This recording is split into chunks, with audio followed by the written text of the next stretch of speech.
Good evening. Evening. I think I made record time at 7:35. Yeah. It's Yes. a good thing. Woo! And It's been a while since we've been on to talk about not on point. I'm just kidding. You've had a lot of great guests though. I have had a lot of great guests. And however, I'm finally allowed to go live back on Facebook. So now it's live on Facebook. All those 2 months of great guests and all these people that came on, no live Facebook. They gave me a spanking on my behind because I said the word kidnap. Oh no. Well, I just said it again. Yeah, no. Cut us off. It's the Daemonologie blessing. We've changed you. Yes. Words, flag words you must not say, like trip. The robot. But you can't say that. Hi, Ajing. Ajing's here. Oh, Ajing is having breakfast. She was waiting for you to come on. I was just talking with her, just communicating with her, and she said, I'm having breakfast while waiting for Taryn's show to come on. She's amazing. I It's can't the even world with her. of you, I love and her. you're pretty keen. She would not boast about herself, but I've gotten to know her over the last year and a half. She in Indonesia is a movie star. It's like Bollywood. She actually is an Indonesian movie star, and she sent me enough pictures, stills from her movie and clips that I know she is. She was a child star, and she's been in film. I don't want to say adult films, but films as an adult. Yeah, maybe she'll understand that. Yeah. She said it's 7:30 here. Jeez. Well, it's 7:30 a.m. where she is. So really quick, for anybody that's listening on Paranormal King Radio Network and can't see us or don't know, it's Taryn from Paranormal Brew. Hola. And I have James Annito and Carl Johnson from Daemonologie. They'll tell about themselves, but Ajing is a very, very, I want to say she's a friend now. I mean, she used to be just somebody that followed the brew, but I feel like I know her on another level now. So she's my friend, and she's in Indonesia, and her son watch a lot. And I just always want to give her a shout out because she really pulls some late nights to hang out with me. So. Just quickly. John Covey says hi. Hello. Michelle Millens. Hi. Tom Springer. Hey, Tom. I'm on a show. Sarah Youssef. Happy holidays, everybody. Hi, are you there? Oh my God. Oh wow. Is that Yeah. How about you, Carl? We're on a radio show. We're I'll live. talk to you in an hour. Okay, I'll talk to you later. Bye bye. It's real and uncut. The Bye-bye. brew is real and uncut. It's Carl Johnson, folks. Yeah, I don't know who called me right when your show, the intro, your theme was on. Yeah. And at that moment, I mean, the same instant, I got this ring and I was saying, is that is that computer or is that my phone? And it was my phone. And it usually doesn't have other rings, but I don't know what this ring was. And I didn't see anybody called. It came on right when you were calling, but it wasn't your theme. So it's bizarre. Yeah, no, it was just the timer thingy. Mm-hmm. Hold on, I'm gonna go to Paranormal Brew so I can watch it. So Wes Coleman, good evening and Merry Christmas. Merry Christmas to you too, Wes. I I can't wait to see you, Wes. I think you're coming to. Where are you coming to? Oh, he's coming to the Hoover House. The April thing. April thing. Yeah, he asked me if I was coming. I said, yeah. He's going to the Hoover. Thirsty Tom. Hey, everyone. Hey, Thirsty Tom. Here's Ross, Paranormal King Radio Network, checking in. Oh, people coming up for Christmas. How nice. Hi, Tracy. Oh, Hi there she is, the Yes, woman of girl. the hour, Elise.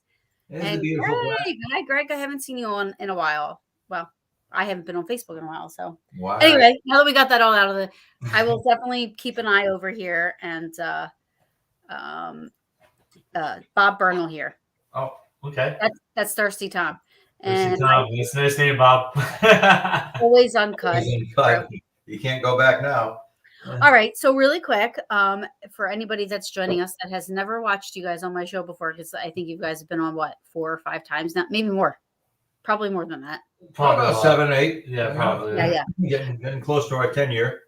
So So, but listen, there are people on here that are new watchers. So, Ooh. really quickly, I know you guys probably get tired of doing this, but explain to the world, because that's what people I'm watching now, how awesome you two are and what you do. Taryn, honey, I think the world knows. Yeah. Well, James, you want to handle this? I went first last time. You did. So No, I can take it. no, that's fine. So Duo Daemonologie is Carl Johnson and James Annito, myself. We are demonologists. Yes, because it was just one of us. We'd be Uno Demonology. Uno Demonology. Yeah. So just you're a demonologist, but explain. Yeah, I know, but Carl's making me laugh. So I'm trying not to. Carl, you're being a disruptive little. No, I'm the instigator. I know you're His- the instigator. His girlfriend called him an instigator tonight. So we went off on that. I said he's a prevaricator. Yeah. And then you said something else. But so Duo Daemonologie is two demonologists. Carl Johnson, who's been in the field for 49 years, myself 16. We have both had different experiences within the paranormal and our upbringing, but we have worked together for many years together. Been friends many years together. Yes. We've known each other for 11 years. It's kind of fascinating the way we came together. In the first place, it was the actual demonic case that brought us together. But what demonologists are somebody that takes a vocation or study of a branch of theology, or what some people just say in some soul perspective is demonology. That is what Carl and myself define, mostly Carl, because he did come up with it, is the study of the lore and tradition, cultural traditions of wicked spirits. And that's what we take. We take those. Sounds pretty simple, put it that way. Yeah. But we take it to academia. We take what has been, of course, experienced by other individuals that would be demonologists, theologians, exorcists, religious leaders have come across it and maybe have documented it. And we use characteristics and hauntings. We work with psychologists and other different specialists to determine what is going on in the case, and to help individuals or to dissect the situation at hand. And that's a simplification of what a demonologist is, but there's two of us, and we do our best to, as Duo Daemonologie, to modernize, take the misconceptions out. Of course, there's no answer, there's no fact to the paranormal. Well, for every answer, there's about a dozen questions that can't be answered. And adequately. We can take what is applicable, what is empirical, and we can try to use it to determine and assess the case. And I think, and this is where maybe Carl can take over as demonologist. Not every case we tackle is paranormal. Maybe there's parapsychological elements, psychological elements, and I think with 49 years of experience, Carl has come across and tackled many different things that most normal individual would never come across. Right, Carl? Well, it's true. It's brought the strange experiences to me. I think demonology is a specialty, and there aren't all that many of us out there. But I think a lot of demonologists have more of a straight line approach. It's demon or it's human spirit, for instance. It's all one demon. They are all to be dreaded and shunned, and they come in different guises, but they are fallen angels, the enemies of God in the heavenly realm, and they war against humankind. Okay, that's a substance, that's a basis, but we take a multifaceted approach. It was like the late Bruce Lee, the martial artist and actor, who he consolidated his experiences and his disciplines into what he called Jeet Kune Do, the way of the intercepting fist. And he combined the best elements, or the elements that were most useful to him as a martial artist, into his practice, into his martial arts discipline, into his philosophies. So it wasn't, and he was a terrific philosopher, was Bruce Lee. And Bruce Lee said, be like water. Water is the softest thing on earth, but it can penetrate rock. Water takes on the shape of the vessel into which it's poured. So that's what we're doing with Daemonologie, we're taking it out of the cobwebs and the dust and the mildew of the Middle Ages, and we have our own Renaissance ongoing.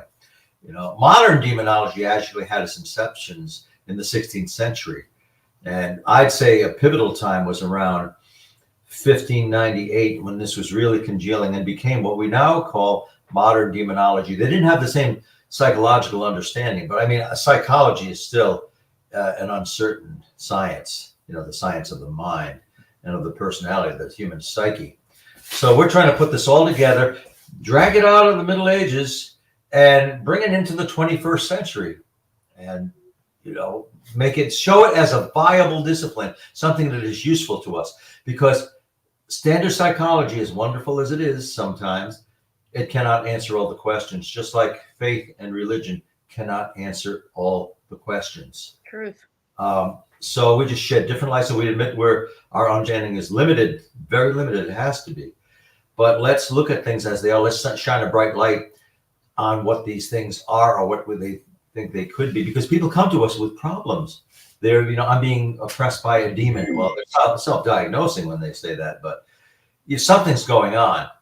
There's something being broadcasted, and it affects people on a certain level. It is like that. It's like a broadcast of radio waves or some kind of waves that are out there. Like an And Antenna.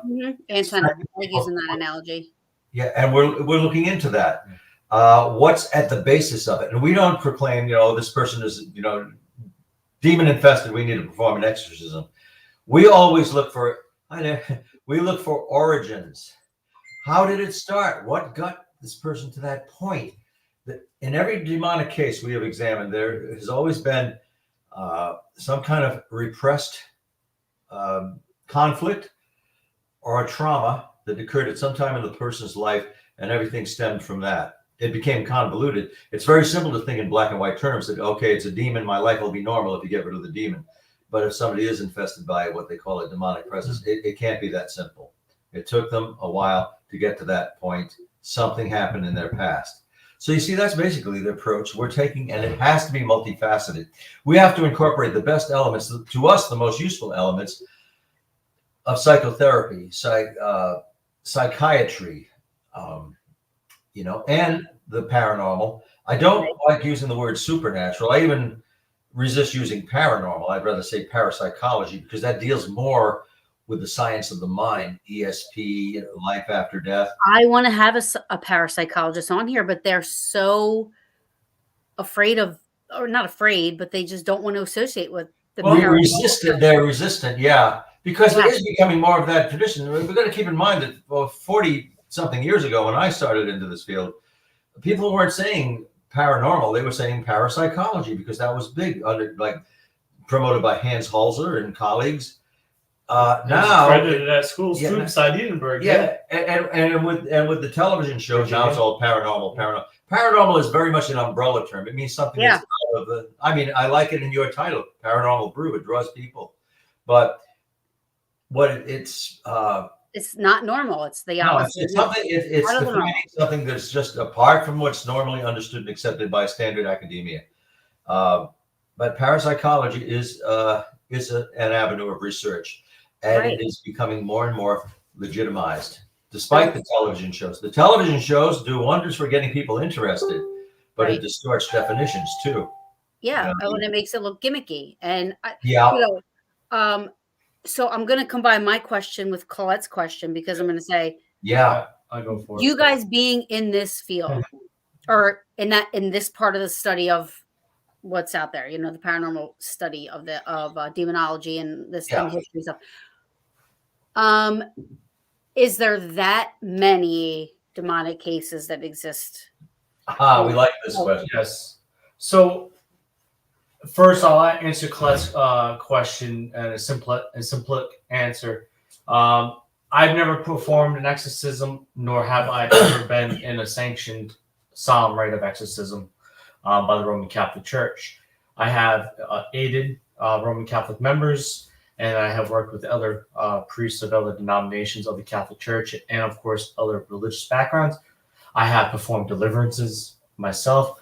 Carl has been part of expulsions and other deliverances and stuff like that as well. But I don't think none of us have ever experienced a solemn rite of exorcism. I could be wrong. I have not. I have not been in a sanctioned by the church exorcism, the solemn rite of exorcism. But to follow up on your question, which deliverances and expulsion are very similar. There's still very similar effects, and there's the same means of what you're doing. And it's different than an exorcism. So, like, there's more. Similarities, but differences are significant. The big thing too about the exorcism is what a lot of people understand when it comes to the Catholicism aspect of it is that the reason that a priest mostly performs the sacramental of an exorcism is that there's mass performed, communion performed with the exorcism, and only a priest is able to do so, unless, of course, myself, an ordained deacon, has the host already, the host has already been transubstantiated and blessed, and it is the host now and not just a wafer. Then I can do so with deacon's mass, but most of the time it is a priest for that reason, because most of the time a deacon might be aiding an exorcist, but I never. As far as if it's, we actually had a question. We did a lecture in New York the other night on Monday night. Just 2 nights ago. And it was at a brewery, which was awesome. And it was the Clemson Brothers Brewery. I don't drink, but wait, Clemson? Clemson Brothers Brewery, yeah. Like the football team, Clemson? It's at the edge of the Catskills near Orange County. I don't know if it's actually in Orange County, but Clemson Brothers. Clemson Brothers, yeah. So it's we hadn't been there before. CLEMSON? Yes. Mm-hmm. I believe so. But it was hosted by William Helms, which is the founder of Casper's. And he has a paranormal meetup every month, I believe, on Monday, once a month. And he had us out, and somebody asked the similar question. When I asked the question, and I wanted an answer from the crowd to kind of reciprocate, like a response to it. And he basically said daily. And I said, well, yeah, it could be daily. Like maybe somewhere in the world that is daily for that individual. Like, he was very right about that. But as far as what Carl and I have experienced in the many years we have been doing it, like whatever 16, I'm not good at math at the wit, but whatever 16 plus 49 is, it's pretty off the 49 off the 50, and you get it's pretty significant number. Yeah, it's a lot of experience that we bring together, and it's a lot of years to think of it. It really is. It's like 66 years. Yeah, it's older than you by a year. Actually, no, it isn't. I think it was 65. Is that what you thought? Oh, he's 49, guys. I'm sorry. 49. That's right. Whenever you say I've been at it 49 years, he means I've been alive 49 years. But what's it called? In all seriousness, we have a combined experience. I won't speak for Carl, so I don't take up the question too long, because he has had many interesting experiences. But in 16 years of doing this, I've only ever come across 5 cases that I would quantify as demonic. And 3 of those were possession, but 5, that's not a lot. That is not a lot. Compared to when people watch these shows, which is one of the reasons why I started doing my show, but everything they go to is a demon. Everything's a demon. Yeah, that we've been hearing that a lot. That's the word they use. Like, that's the word they use.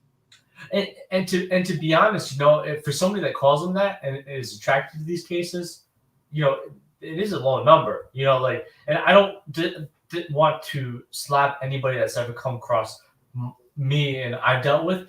There could have been issues apparent, but it definitely was not a demonic case. Right. And so, what about you, Carl? What specifically the question? How many have I been into? What did you say, 5? Yeah. I've been involved in 5. That I adjudicated and was convinced afterwards it was, well, let's just say I could not dismiss the criteria of that being demonic. Mm-hmm. It fit the bill. So I've been involved in 5. And that's out of a lot of cases. But the 5 cases have been, you guys have deemed to be 5 apiece, yes. That were deemed demonic case of demonic infestation. And some of those were assessed definitely by a psychological, like psychiatrist or a psychologist. And at no time are we saying that there were not psychological elements to these hauntings, to these problems. Well, that's what is attracted to, right? Somebody that's but a demon can be a broad definition in that sense. Right. A demon can be a psychological ailment that has paranormal leanings, where there is, PK, psychokinetic manifestation. And that, to me, is qualified as a demon, a demonic case. And it can't be fully explained.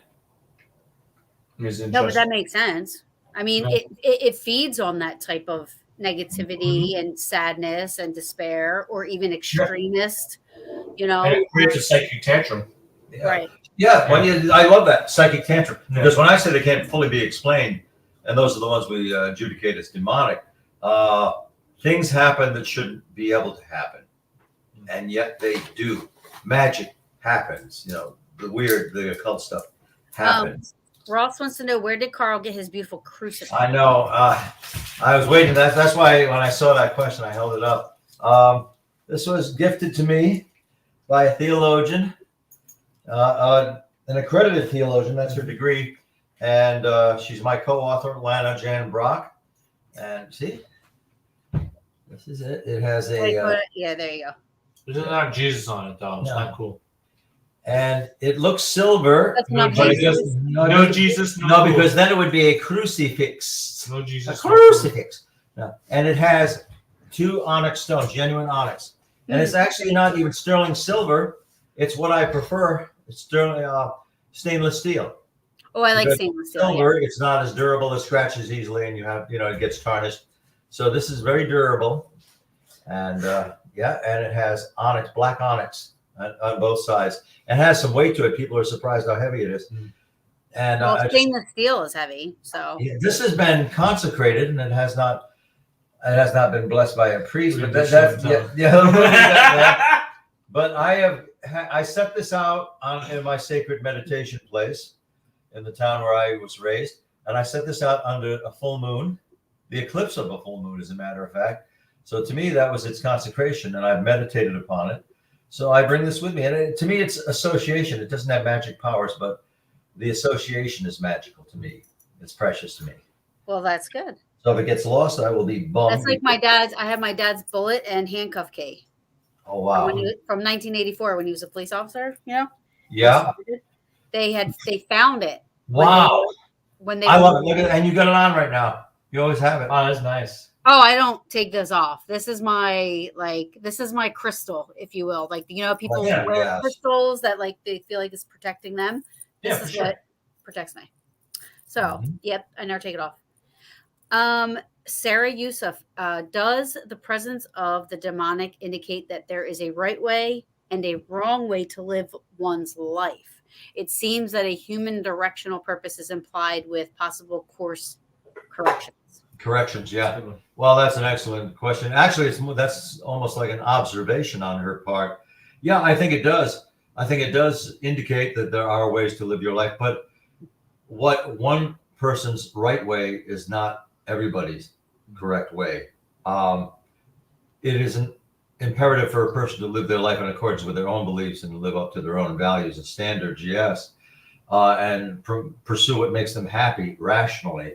But I think that does, that you can mess up, you can betray your own values, and that's not a healthy thing to do, karma wise, psychologically. And that there is personified evil, personified as a demon. And one could purport that there is the personification of good or benevolence through angels. I don't know as much about the angels as I do about the demons, and I know next to nothing about the demons, but in their reality. But I think there is. I think it's implicit that you must live your life in accordance with what you have felt is a moral decision to do right. Live by your own moral code. But it's not right for everybody. You can't impose that on everybody. Yeah. Right. I like to use an anthropological view on it because it's easier to interpret. Oh, you're going to get anthropological now. Oh, yeah. You go right ahead. Well, you think about it, right? Us as a Western culture in the United States of America, We tend to call ourselves civil. We live by a judicial system. Like we have a the bipartisan system, system. We have laws we follow, taxes we pay, and we follow these ethics and moral codes. But there are tribal communities that don't communicate with the modern world, that have their own ethics and beliefs and morals. And what is it for us to say that they're doing it wrong if that is their culture? They've lived thousands of years, Right. and they've not been interrupted by the modern society, but they live their own way. Is it for us to judge them if they do it a different way? So it's in that same personification what Carl's saying. But there is also means that I bet in that tribe, killing their own kind is probably against their rules. That seems to be a universal. You remember that story that came out? That guy, that American, that like boated over to that island. Remember? And there was the people that I forget what they were called or what island it was, but they killed him. Yeah, I think you're probably talking about something around the Amazon River or something like that, because it was that's where a lot of those cultures are. Some in Africa. There are, of course, Australia with what's their name? Aborigines. Meaning people of the South, Aboriginal. Very old culture. So there are many tribes that are very old and have the traditions. Is it wrong for us to say their traditions are wrong? And they've existed longer than we have. Well, I think that's the person who went to see them, that the sociologist was murdered and killed because he was an infestation. He could pollute their culture just with his presence and his belief. Right. Talking about his beliefs. So that's why he was undesirable. Yeah, that's what Christian. I think Colette's asking, can you tell if someone is possessed? Tell if someone is possessed. That's what I think she was going with that, but you can make a good estimation. You have to know the person here it is. in association with that person for some time to determine a possession. But there are indications, like we might not even say it, certainly not to the subject, not to the person, but we might start suspecting somebody is in the early stages of possession based on certain criteria being withdrawn, not just what would be so-called normal depression. If somebody is starting to take on another personality and is becoming hostile, but in spurts, then we start thinking of what, colloquial term for it is dissociative personality disorder. It's called something else now, but no, it was multiple personality. Then it became dissociative identity disorder. And then how did you guys not like Sick Souls? What's that? Oh my God, that was terrible. I remember. It was terrible. Yeah, it was not terrible. It was terrible. Well, I'm kind of in the middle. A movie similar to that, I would say, would be M. Night Shyamalan's what was his middle movie in the glass? Unbreakable. What was the one with James McAvoy? Oh gosh, The Beast. What is that? I didn't see it. That is a perfect rendition of what the human mind is capable of. Like, he's so psychologically messed up. He can tell himself he can transform, and his body is able to do like supernatural things. What is it called? But that's what he did. Remember the one scene where his head went flipping all the way back? I know, but it's just such a better movie. I'll watch it. I'll see. Anyway, I didn't mean to cut you off, but that's what it reminded me of. No. Like different personalities and like the different, not unspeakable. Where you think it's like, the psychological part of it. Split. It's called Split. Yes. Oh, I did hear of that. I did. I have not seen that. Such a good movie. I'll watch it. Now, mind you, though, you have to remember Sick Souls came out like years ago. It's not like a current movie. The Exorcist came out in 1973. It was a way better movie. No, it was not. Exorcist is unique. The Exorcist was a way better movie. I honestly, like, I think The Exorcist is good, but I've always said this, and you guys know that the scariest movie to me from then. I know what she's going to say. The Entity.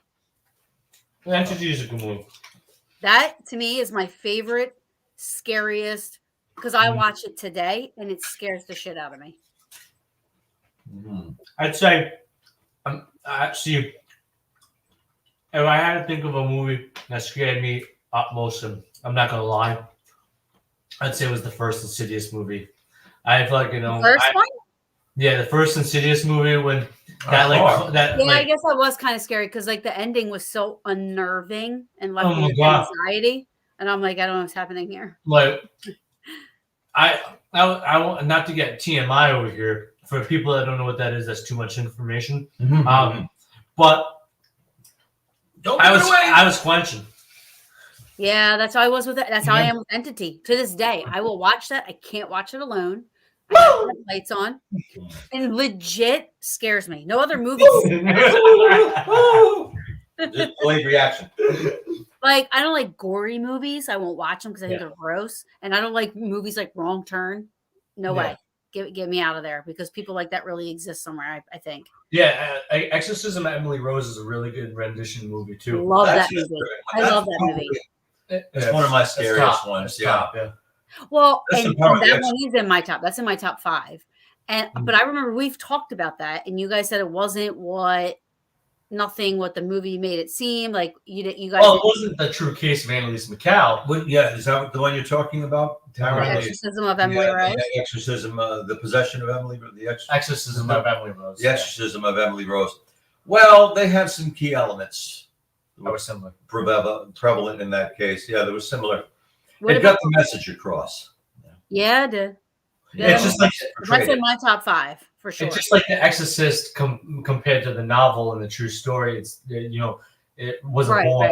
Right. Of course, it was in Baltimore. He's 14, so there's similarities, but there's a lot of differences as well.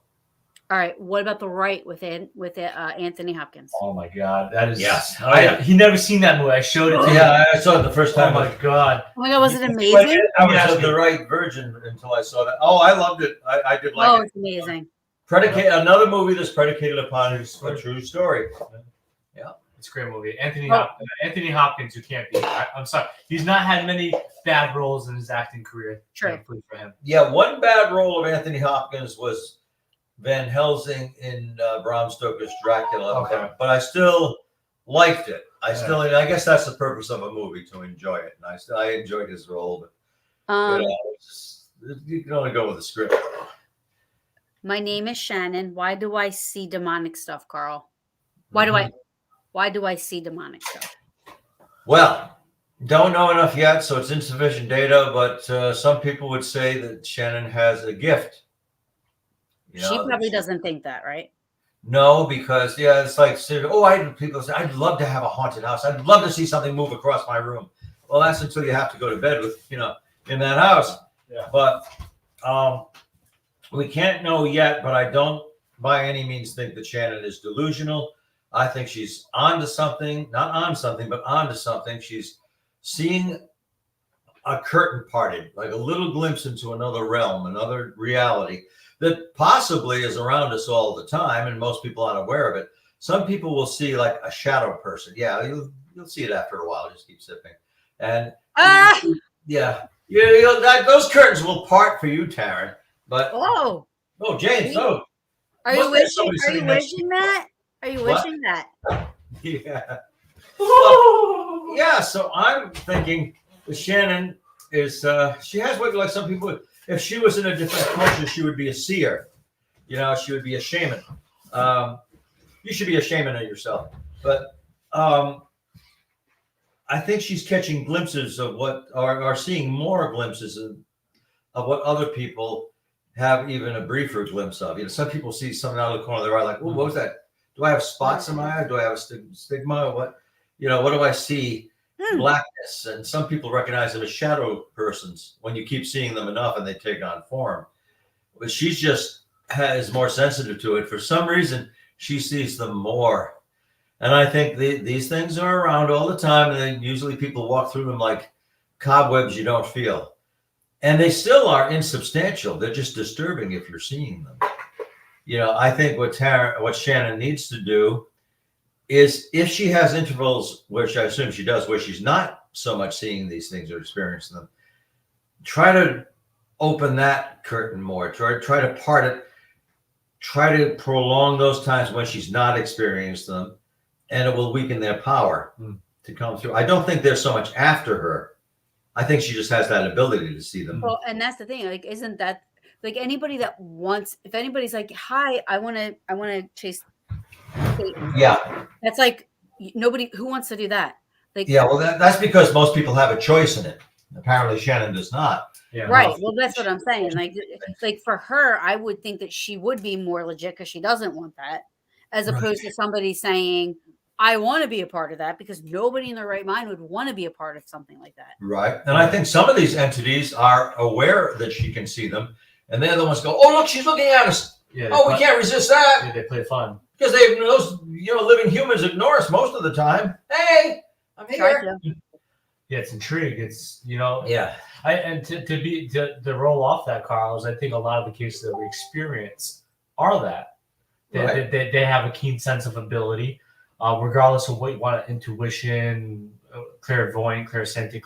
They have some sort of keen ability or sense, and they're having these overloads. And for a lot of people in our culture, in the world, they experience something startling. It's going to scare them. Right. I don't think Shannon, and I don't know yet, I don't believe Shannon is surrounded by malevolence.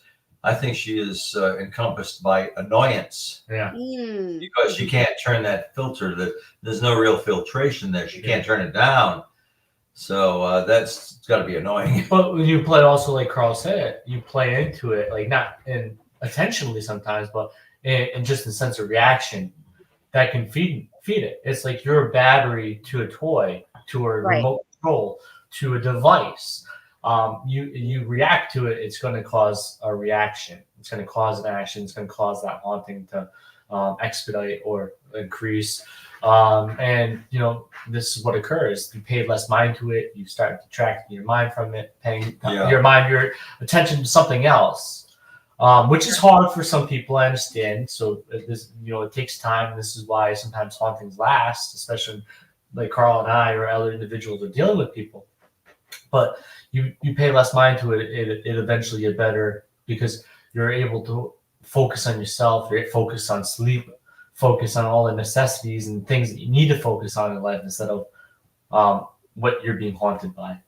And this is the main reason why I started doing this. This is it right here, because of the shows. Because people that don't know any better and don't know where to turn will go on and watch these shows and see, like, oh, let me see if somebody can help me. They look, if they're experiencing something and they go on and they look, and they see, how it's not being handled right. It just creates more of a negative environment because of what they're thinking. So I wanted to do this because I wanted people to know that it's not always that. There's other ways, you know what I mean? Like, just not to have something fester. And then for people to reach out to help that know what they're doing. I wish Shannon could find some kind of organization or club where the alum and the alumni gather and talk about their experiences because they're like gifted and they see these things, so she knows she's not alone in this. I don't think there are too many people that see them to the degree she does. Mm-hmm. And again, I haven't met her in person yet, but is it discernment, or is she seeing? Well, I think it's an involuntary discernment. I think the curtain is pulled away. That she, we usually have some kind of lens, you might say, that darkens, and we don't see that because we're just involved in our own reality. But she tends to perceive that. So going into this field, it's funny because going into this, I was like, I respect that side of things, but I want nothing to do with it. Nothing. Right. I would avoid it at all costs. So I would tell, like, when I first started the group, we had like different colors. It was like red flag is like red, and then greens. I said, listen, I'm Casper. That's it. I don't want anything with a pinkish hue. And I've made that clear.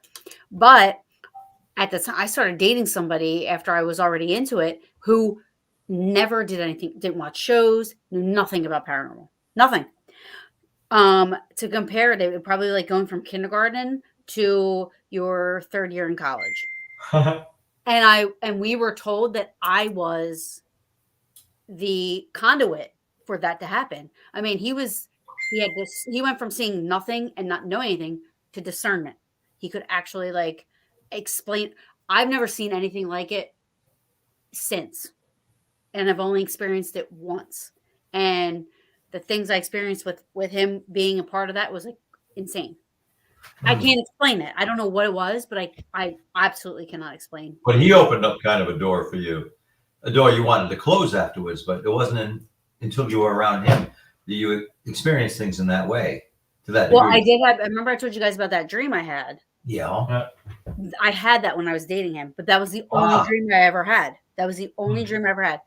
And I've still, knock on wood, I'm not inviting and I am not challenging, just saying I have managed to separate myself from that side of things. Knock on wood again, and I'm not challenging anything. Just saying.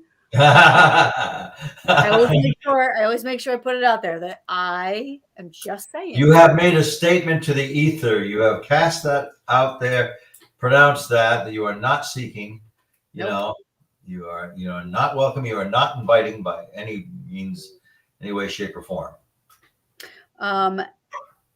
Karen says, so many shows now, not naming names, are not helpful. Everything is demonic. Every person in every home needs an exorcism. It's ridiculous. Well, not to defend the shows or to defend the many people that I know are part of these shows, is that, once again, there's a disclaimer, especially at one of the most famous shows of them all, Ghost Adventures, that this is entertainment.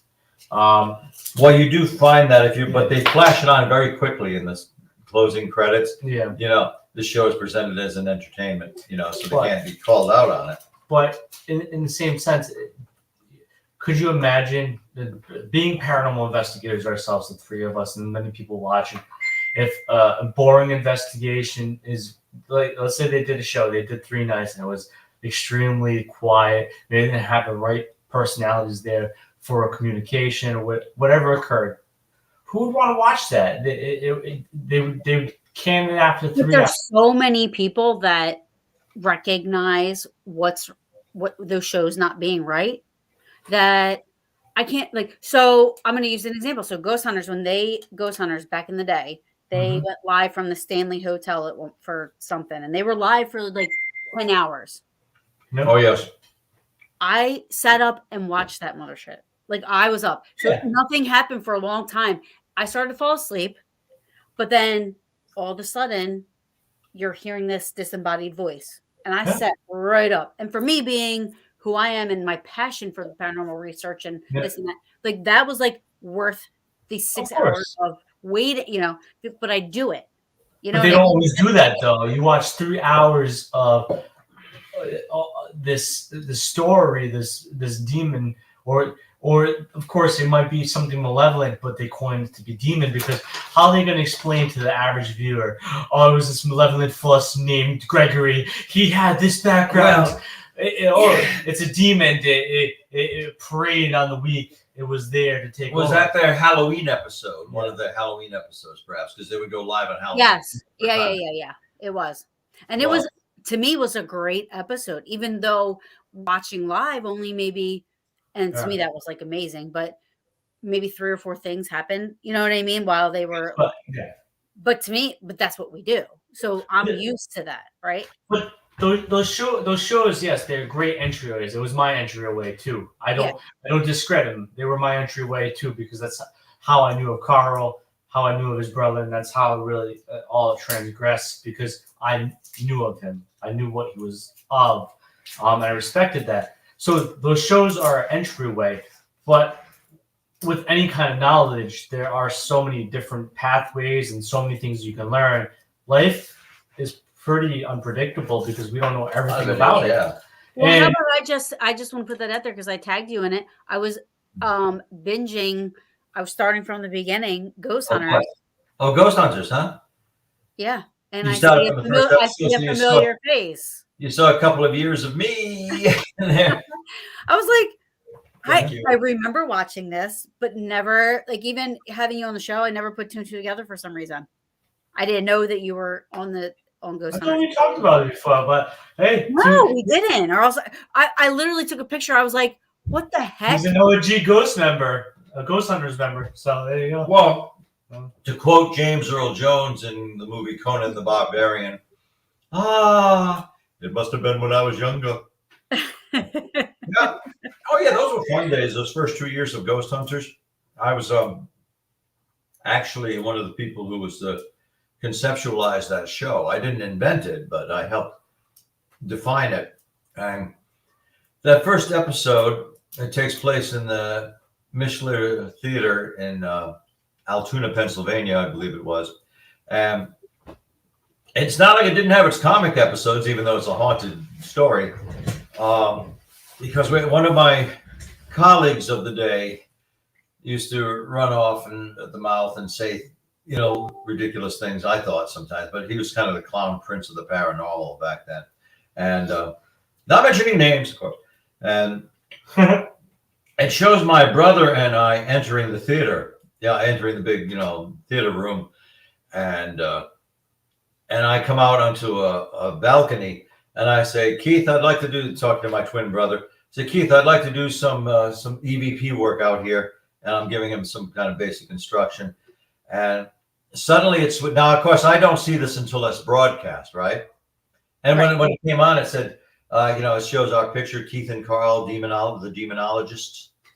And which was fun because the first season, they juxtaposed our names. They had Keith under Carl and Carl under Keith. So I thought that I saw that. I was like, wait a minute. Not everybody has that experience. Yeah, if it had facial hair, that was me. And so then it shows me standing alone with my clipboard, looking around the theater, and you hear this narration. The guy says, Brian says, Carl and Keith, they look just alike, but they're completely different. One's good and one's evil. He says, well, it's not so much that Carl's evil. There's something different about him. It's not all good. It's not all bad, but it's not good. And I'm like, what are you saying? I got so much fan mail from that. We have a lot of questions, so let me just. Oh yes, Shannon has a lot of questions. Can you guys just email or like maybe message each other? Yeah, no, I'll be in touch with Shannon. I notified Shannon about your show tonight. And I figured it would open up, like her talking and sharing, and and she is. I mean, if you want to, we can. I mean, she just is like, how do I get rid of them? You know what I mean? Like, I feel like maybe that might take a little bit more time. You don't know until you get to know the person because the formulas there's not a set formula. I'd like to say there is, but we're dealing with individuals, so every case is different, every situation, every scenario differs. So we'll have to get to know her better and see what will work best with her. Here's a question. Tracy says, any tips for the best protect? Yeah, I guess she means like for protection for oneself and family. I think it's what's best for you, to be honest. Like before I go to cases, most people say they fast or pray, which of course I have done, and I pray sometimes to the degree what people would think, on their knees and stuff like that. But what I usually mostly do is I resonate with music. I put music on, Carl and I play our playlist of tunes. Nice to distract. Yeah, we have good playlists. And it gets me in a good mindset, puts my head on my shoulders, and even in life in general, if I'm having a bad day, I put some music on, I kick back, and I go with the vibrations. You see this with Indian tribes, with the tribal music circles. Is the medicine. Music is the medicine with drum circles. Christopher Coyote Sutton, who we lost this past year, he used to do drum circles. He used to do the drum vibrations of the beat for positivity. I've been in drum circles, so very invigorating. Oh, they are. And I'm sure the vibrations and like all that stuff you're feeling. You feel it. Can't tell a woman twice if there's vibrations. We're on it. Hey, I won't lie. There was a local tribal meetup, and they were doing peyote, and I did a peyote trip. I'm not gonna lie, people.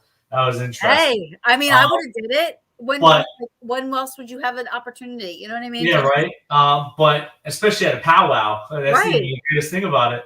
Right. But the thing is, though, is it's always different. Like Carl said, it's always different with the individuals. So there's so many different forms and fashions of dealing with it, dealing with how to get rid of it, and it's so different.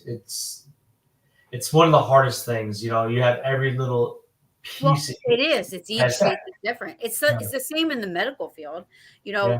and that's why I tell everybody. I'm like, if somebody calls and says they have chest pain, or if somebody calls and says they have a cold, you know, they have a little bit of chest pressure, but it's because of my cold. They're not doctors. They don't know why they're having that chest pressure. You Yeah. know, you can't just take their word for it. You know, Yeah. you have to bring them in. They have to be checked out because everybody Nowadays, you got to get tested for COVID. Yeah. and not everybody's going to have the same symptoms of a heart attack. You don't know, you know, so it's the same thing. Everybody's different. Mm-hmm. Oh, for Um, sure. So Bob asks, "This is a holy time of the year. Are demons more active this time of the year?" I think they're more ornery. Yeah. Well, more people are like churching and Yeah. mass and you know, happy birthday, Jesus. I actually think the demons would be, in a religious sense, you know, I think they'd be more subdued at this time of Of year. course. Their power is waning. You know, they are barred. They have to stay in the outer rim outside the gate. I think they might springboard and come back with a vengeance after the holy season. Of course. You know, I think that I would guess that the demons are kind of taking the stance of like, you'll get yours. You have your celebration. You'll get yours. It's like the Wicked Witch in of the West. year to come. You'll get yours. It's a pretty. Just try to stay out of my way. Yeah. Just try. But yeah, you're right, Carl. I would definitely say it because you think about it, right? I think the animosity builds. Yeah. You think about like the old traditions of the Christmas spirit with Santa Claus, you know, like Oh, yeah. all the interpretations of the movie. You're jolly, you're merry. It's about giving. It's about being with family. And Wait a minute. There was a question. Somebody asked this Scrooge would. I don't know if I shared that one because I thought, oh, this is a good one. Did Scrooge like demons? Could it be argued that a Christmas Carol could have been a form of exorcism? Of course, for sure. Yes, it was an exorcism of the spirit, of the soul, It was. of the psyche. Yep. I love the Charles Dickens' masterful work in that he never says it's definite ghost. The audience will think they are engrossed with the three spirits, or four if you count Jacob Marley. Yeah. And then at when it's at the climax of the story, you think, well, of course he had a dream, but what a wonderful dream. Mm. It's like in the words of H.P. Lovecraft, a dream within a dream, which Edgar Allan Poe said first. But yeah, it's it's obviously a dream that Ebenezer Scrooge had, but it is still a form of exorcism because No, it's not a dream. Yeah, Scrooge must have been to psychoanalyze Scrooge. He must have been, oppressed with deep regret and feeling he was missing out on what's all this life and hubbub out there. What am I shut away from? Mm. But it's solipsism. He's so self-encased in his little world of riches. That's his security. But something's been eating away at him. He feels he's missing. He didn't marry. Though he didn't seem that way to me. He has no love. What? He just seemed like a dick. Yeah, a bitter old man, aging man, and with regret. Except if you watch one of my favorites is Scrooge with Bill Murray. So it's kind of like that little humorish twist to it. I like Robert Johansson in it. Buster Poindexter as the demonic goblin cab driver. Funny, yeah. But yeah, it's a great. John Forsythe was the Marley character. It's a great story that can be personified as an exorcism. Like Charles Dickens, I've always talked about, was very influenced in the paranormal. Yes, he was a pioneer paranormal investigator. Yeah, he helped define modern parapsychology. He did. See, oh my God, if you guys ever come across a parapsychologist, please send them my way. Well, I know a couple. I think which brings me to something else. I don't want to jump ahead. I don't know if you're done with that question and answer. Well, Elise asked the question. Asked, what would you say to someone who says, "I am possessed"? Normally, people that are possessed don't say that, right? I mean, I deflect from the question. I deflect from that, and I try to say, "I'm sorry, what is afflicting you?" But then I try to I try to have a structure. Like I try to not really get too much detail until I send a questionnaire out because it's more structured. It conforms. If they're willing to fill out a questionnaire, Yeah, they're if they go willing that to far, they're willing make the to effort, really make that effort. They want and have the help. candor to answer the questions. So that shows you a lot about the person. So I try to deflect away from the possession thing. Like Carl stated earlier, if I don't know if people got it, we try our best to never, if we know it's really possession or really a demon, we never say to the client, "Guess what? You're possessed." It's never like that. We suppress that because that's the worst thing we want to tell them at that point in time. It might inflame the situation. That's like somebody who's drowning and calling out for help. You throw them an anchor or a chain or something. Right. Well, here, hold on to this. Don't let yourself get carried away. Hold on to this so it'll ground you, and you'll go 10 feet under the water. True, you know? Yeah, I would want to meet that person. I would like to know why this conviction that they're possessed, because there must be something to it. Yeah. My assumption would be that it's a psychological disorder and an interpretation of that disorder. Yeah, I'd certainly want to meet, because it has to be somebody interesting. Maybe somebody you don't want to hang out with too long, but it had to be somebody interesting. So yeah, the questionnaire would be a filtration process, but I'd like to know why they think that, because maybe they are. Right. Who says It's unusual that somebody who not unthought of, but somebody that is possessed would come out and say, "I'm possessed." It's like a disturbed, imbalanced person saying, "I'm crazy." You just don't hear it from a real crazy person. Yeah. My landlady would never say she's crazy, you know, but Yeah. or shit. But yeah, but you know, we call them the muffin lady. I could Don't. What happened? Carol, where's my muffins? Yeah, Megan is asking, Paranormal. what do you think about them remaking The Exorcist? Is that definitely in the works? Because Yes, I've heard that it and is. heard it, and you and I were actually talking about that. We actually were interested in maybe I was interested participating in giving them consultation.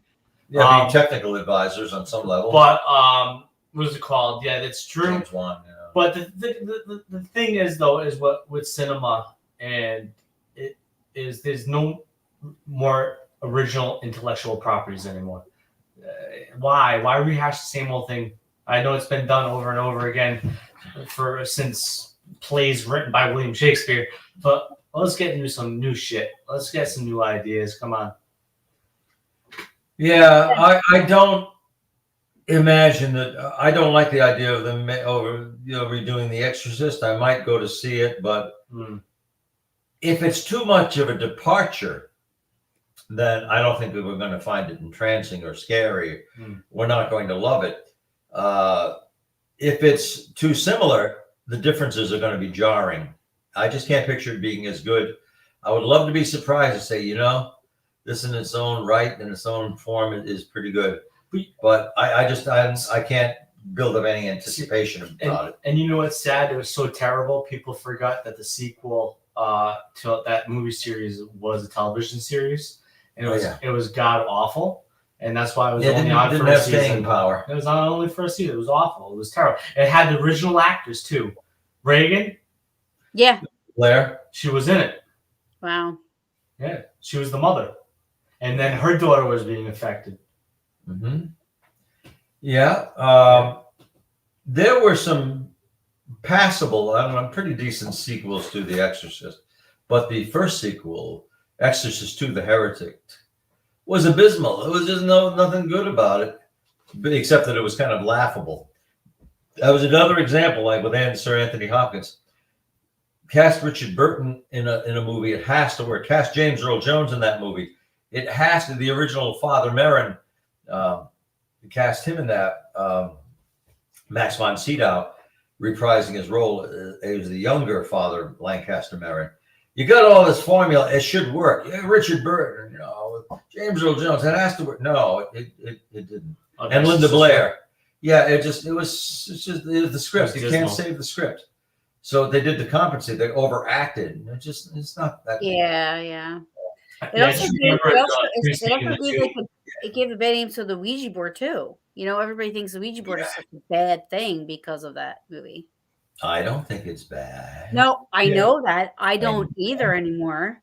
But when I was younger, and my mother, like God forbid, I brought a Ouija board home one day. She's like, "Get that thing out of my house! Get it out!" Like she was, but of course she, I was Yeah, and going back a generation, Taryn, honey. Yeah. Going back, my mother and her stepmother in the 1950s would play on a Ouija board. The early 1950s. They'd play on a Ouija board on Saturday nights, and it was a little spooky and it was fun. But The Exorcist hadn't come out. And you know what the crazy thing about that is it plays on the gullibility of the individuals dealing with it and going through it.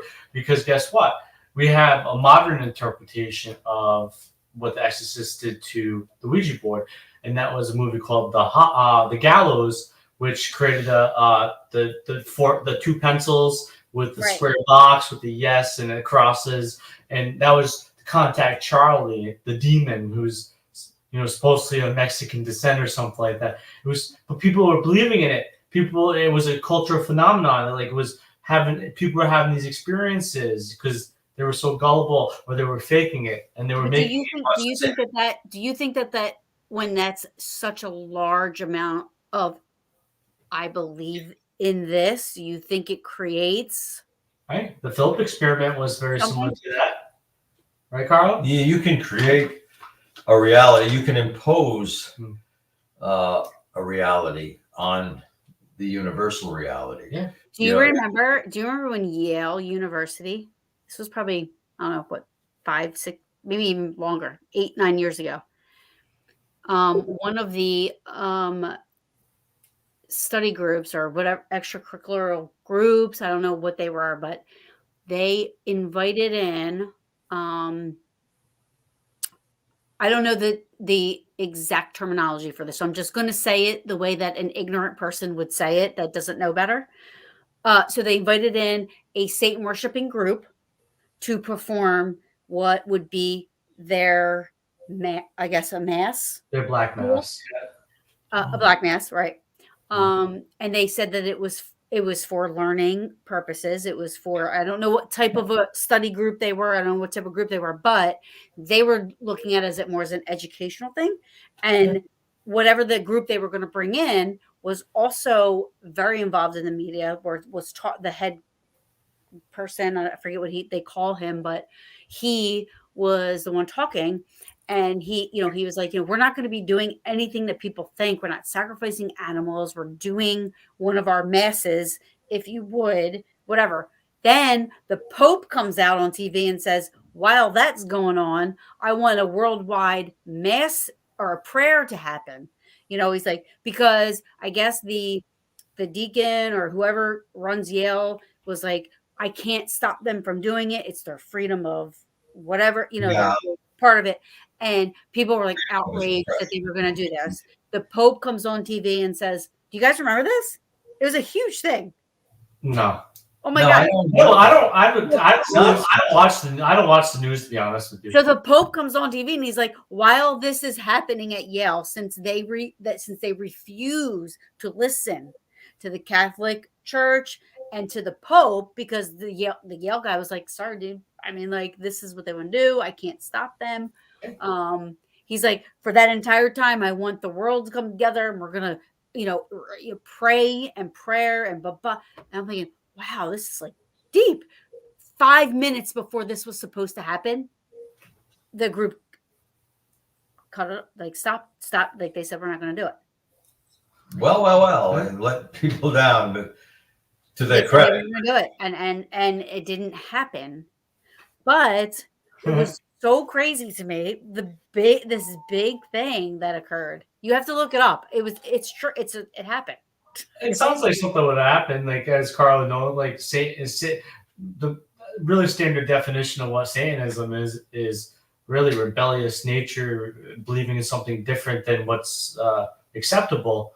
And I was just doing some research on that today, as a matter of fact. So the spirit of rebellion. Yeah, and it's not necessarily a bad thing, but like back to the topic at hand, somebody might have different ethic and moral viewpoints on somebody that wants to just care about their mission, their self, and still love and care about people. Oh, I know many Satanists and Form 1 himself right here.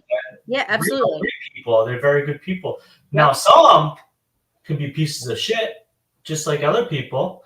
But you know that's just humanity. You're going to come across many different. But also, I think it's lack of education, right? Yeah. Or lack of wanting to understand, which is now I'm on this whole new endeavor or journey with Paranormal Brew, which is why I've had several Satanists on here, and they've explained, and for me, that's definitely stepping outside of my comfort zone, but I did it and I listened and I said, you know what? I get it. It's not that, like we don't worship Satan and want to kill people and, this and that and do this. And, they explain their beliefs and and Well, yeah. Did you know that Ed and Lorraine Warren once, and I see a question by Sarah Youssef that's rather interesting. Oh, do you want to address that quickly before I start going off on a well, tangent? I mean, I have to disagree with this only because of my own personal experiences, but she said after being front loaded with paranormal movies, reality of the paranormal must be a letdown. And it really isn't, because I have my experiences. Right. While it's not always as concise and dramatic as it is in the movies and television, but it would be nice if it was, because then you get everything wrapped up in 2 hours. But I've had some dramatic moments that are comparable to what's in the movies.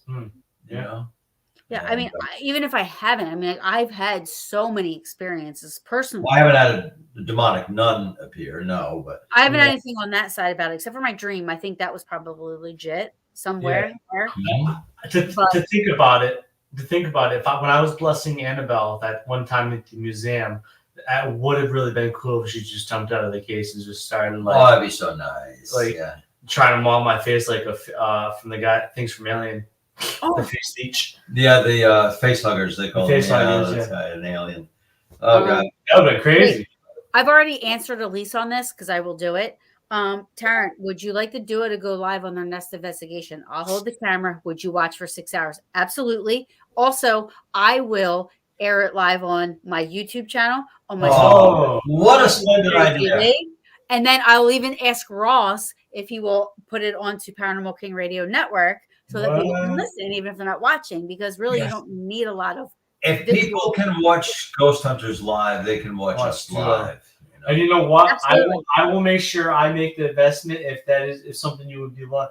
I'll even look into buying body cams for us. We'll just wear. Oh my god, absolutely, absolutely! I would watch it. I would literally watch that. And I think there's a lot of people out here. Body armor while you're at it. I'll buy the body armor. I'll buy that pallet too. And we'll become the brothers. Yeah. Yes. But yes. Colette, they're going to do an investigation, right? At the Hoover House. You guys are doing that. Yes. So maybe we can go live. Well, we do tend to do experiments at our events. So maybe we got very experimental. So maybe for the viewers, we at the Hoover House will, of course, Taryn will be there, so it'll be a little bit easier to do so. Yes. We can actually maybe go live on one of our experiments or for some of the investigations. When we say experiments, we do really go out on a limb sometimes. Like, what do we do at Wilson's Castle when we had replicating near-death experiences, and it was actually a sound psychological basis to our experiment, and it involved hypnosis. It's me with my booming voice at the top of the stairwell, with my dramatics. Yeah, you had some choreography there. It was effective. It was a little unnerving to people, but they fascinated by it. And it had seemed to heighten the night as well with collected data as well. Because of that experiment, it seemed that the paranormal activity in the castle increased. For sure. Yeah. And there's a video of it actually. Carl and I were both tagged today. I want to say it. I'll share it on so if you're interested, please go to our personal Facebook pages. Maybe I'll share it on the duo as well, or Elise can, or Carl can, and you can watch those meetings as well. I'll share it on the Brew for sure. Okay, I don't know what Tom is saying. I love Tom to death. 3 levels of crazy. 1, try to look at your own eyebrows, try to lick your own ears, and try to bite your own face. Suppose you do 1 out of 3. Do you win anything? I mean, Yeah, right? somebody's got to be able to do one of those things. Yeah. Yeah. But no, that would be like a real post-hypnotic suggestion. Well, Gene Simmons probably could lick his ears. He has a long damn tongue. Yeah, probably could. Yeah. But he's crazy. Yeah. I heard But Merry Christmas. you can afford to be. That's right. Oh, thank you. Sarah says the original and the sequels have had production issues. I wonder if the trend would persist with the new one. It was the demons of Pazuzu that haunted the set. Yeah, well, I've heard that. I think that some weird things did transpire. Well, this movie is also in my top 5. Yeah. Oh, I love Omen. Oh, that How about Damien Omen? Yeah. That's such a fantastic It really, movie. literally, it's Entity and then the Omen. Like that is like how it's happened. So the Omen is, and Zhang asked, can that happen? So there's a word that most people do not. There's most people that don't know this word. It's because of their lack of understanding the many different concepts what a devil or demon are. Yeah. Is the word Cambion. And that is what technically Damien was. He was like this force that was the devil in a human body. And that is what Cambion is. But in the traditional sense, it's half human, half demon. A demon, of course, an incubi would mate with the female. And then that would be a Cambion. That produces the Cambion. But technically, Damien is in the same sense a Cambion. Yeah. He becomes more and more aware of his dark heritage. Yep. And every time I meet a little kid, it's like, oh, this is my son Damien. I'm like, why? Do you remember when the Rottweiler, It literally has the scarred me. dog with the red eyes, is growling, and it's demonic. The dog is demonic. His eyes glow red. And Damien, his mother's holding him, and he lifts up a hand and waves like this baby wave. Waves at the demonic dog. That's spooky as heck to me. That was many things that movie. I haven't watched that. Maybe that's our next movie to watch again because I haven't watched that in years. Yes, with Gregory Peck. Colette said the movie Exorcist made my dad go to church. I think it made a lot of people go to church. Like, It shivered me timbers when I first saw it. Yeah. All right, so Elisa's in for this. I'm all about it. Like I don't even. This would be awesome. I would totally do it. I think it would be one of the events of the season. I think of the year. We have a lot of great people coming in. By the time people we came out and show what we do. People from different states are coming, and you know what the crazy thing is? It is a small group as well. There's still some tickets left, but I think we have like April. What are you talking about? What is happening? April Hoover. Yeah. Oh yeah. Awesome. Awesome. A lot of great people coming. Which, by the way, Pam was on here earlier. I shared. She said hi to everybody. But yeah, absolutely. I'm there. I'm going. Well, I love Pam and Steven. I will support anything and everything they do because they are amazing human beings for what they do. Oh, we're doing the event, but okay. You don't love us. I totally love you guys. You guys are coming up on your 10-year, I think Carl said, right? Oh, yeah, we are. Shit. Got to celebrate us. I wouldn't have you on that much if I didn't love you. Touche. Love you too. We love you too. Yes. So we got a think tank going. I literally was having this conversation with somebody earlier. If you believe in God, you have to believe in demons. Like, I believe, because you wouldn't know the difference if there wasn't two separate things. Like without happy, you couldn't be sad because you wouldn't know the difference. Well, you can believe in God without believing in demons because in a utopian state. But I mean, you wouldn't know the difference if you didn't acknowledge the side of it. To throw you on a hissy, a good percentage of Catholic priests who you think would believe in demons actually don't believe in demons. Like, that's why sophisticated now or not interested. Yeah, a lot of scholastic priests. Well, that was like right? I mean, but. Yeah, I mean that's like a part of the practice.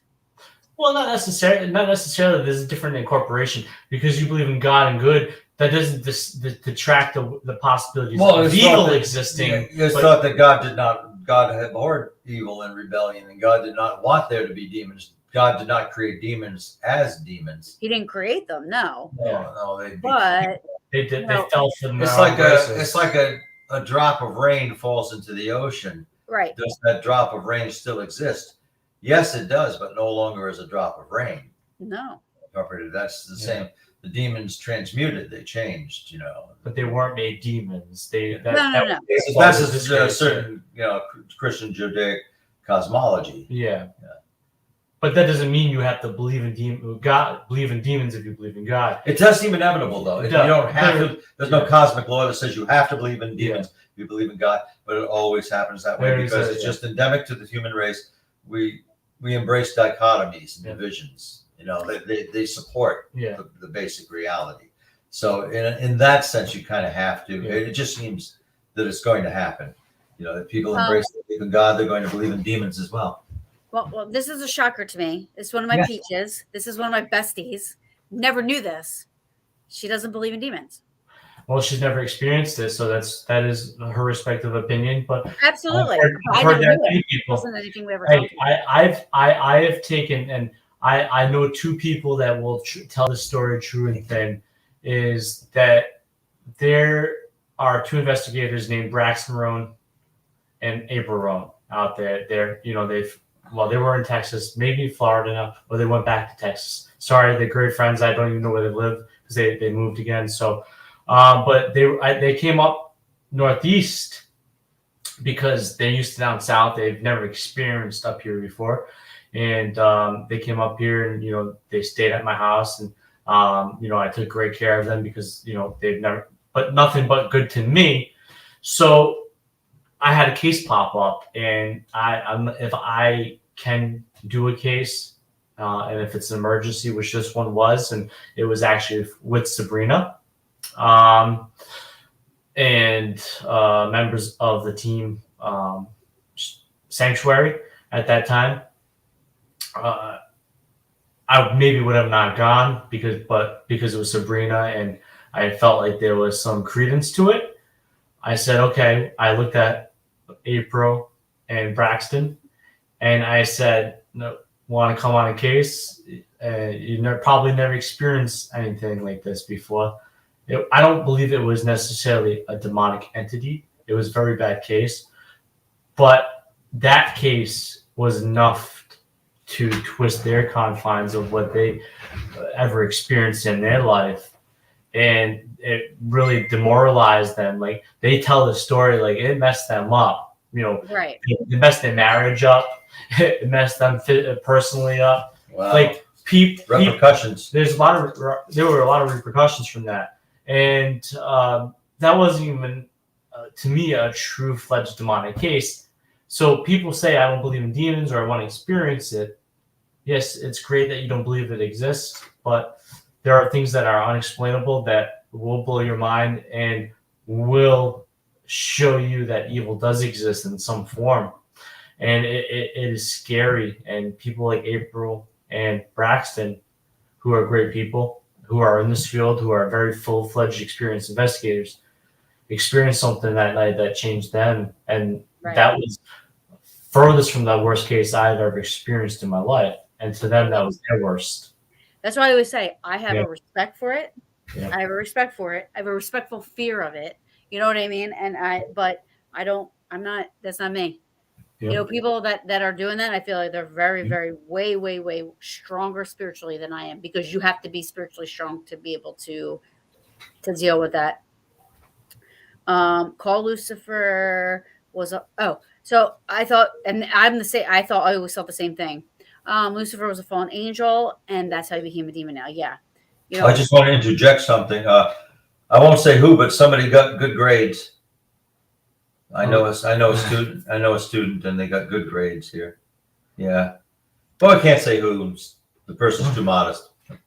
No, but somebody got good grades. Congratulations. Congratulations, dear.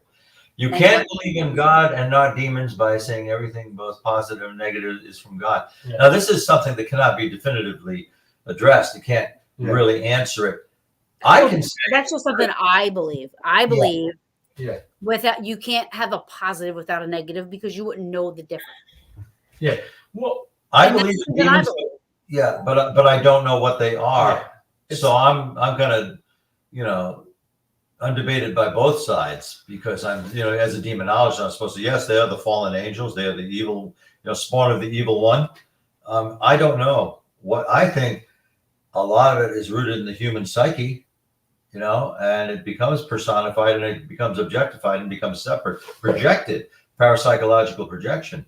Yeah. But But we have to call him something different than Lucifer, because there's a comments with Lucifer, and all I'm thinking about is the show Lucifer, and I think it's so hot. Well, yeah, that I'm kind like, of that's got us too. Well, the thing is too is a demon is more of a title or a word that it has an etymology that really, from its root, is not evil. So it is a title. You can believe in negative things and never believe in demons, but in many different cultures, there has always been a specific characteristic or a specific spirit related to the true concept of evil.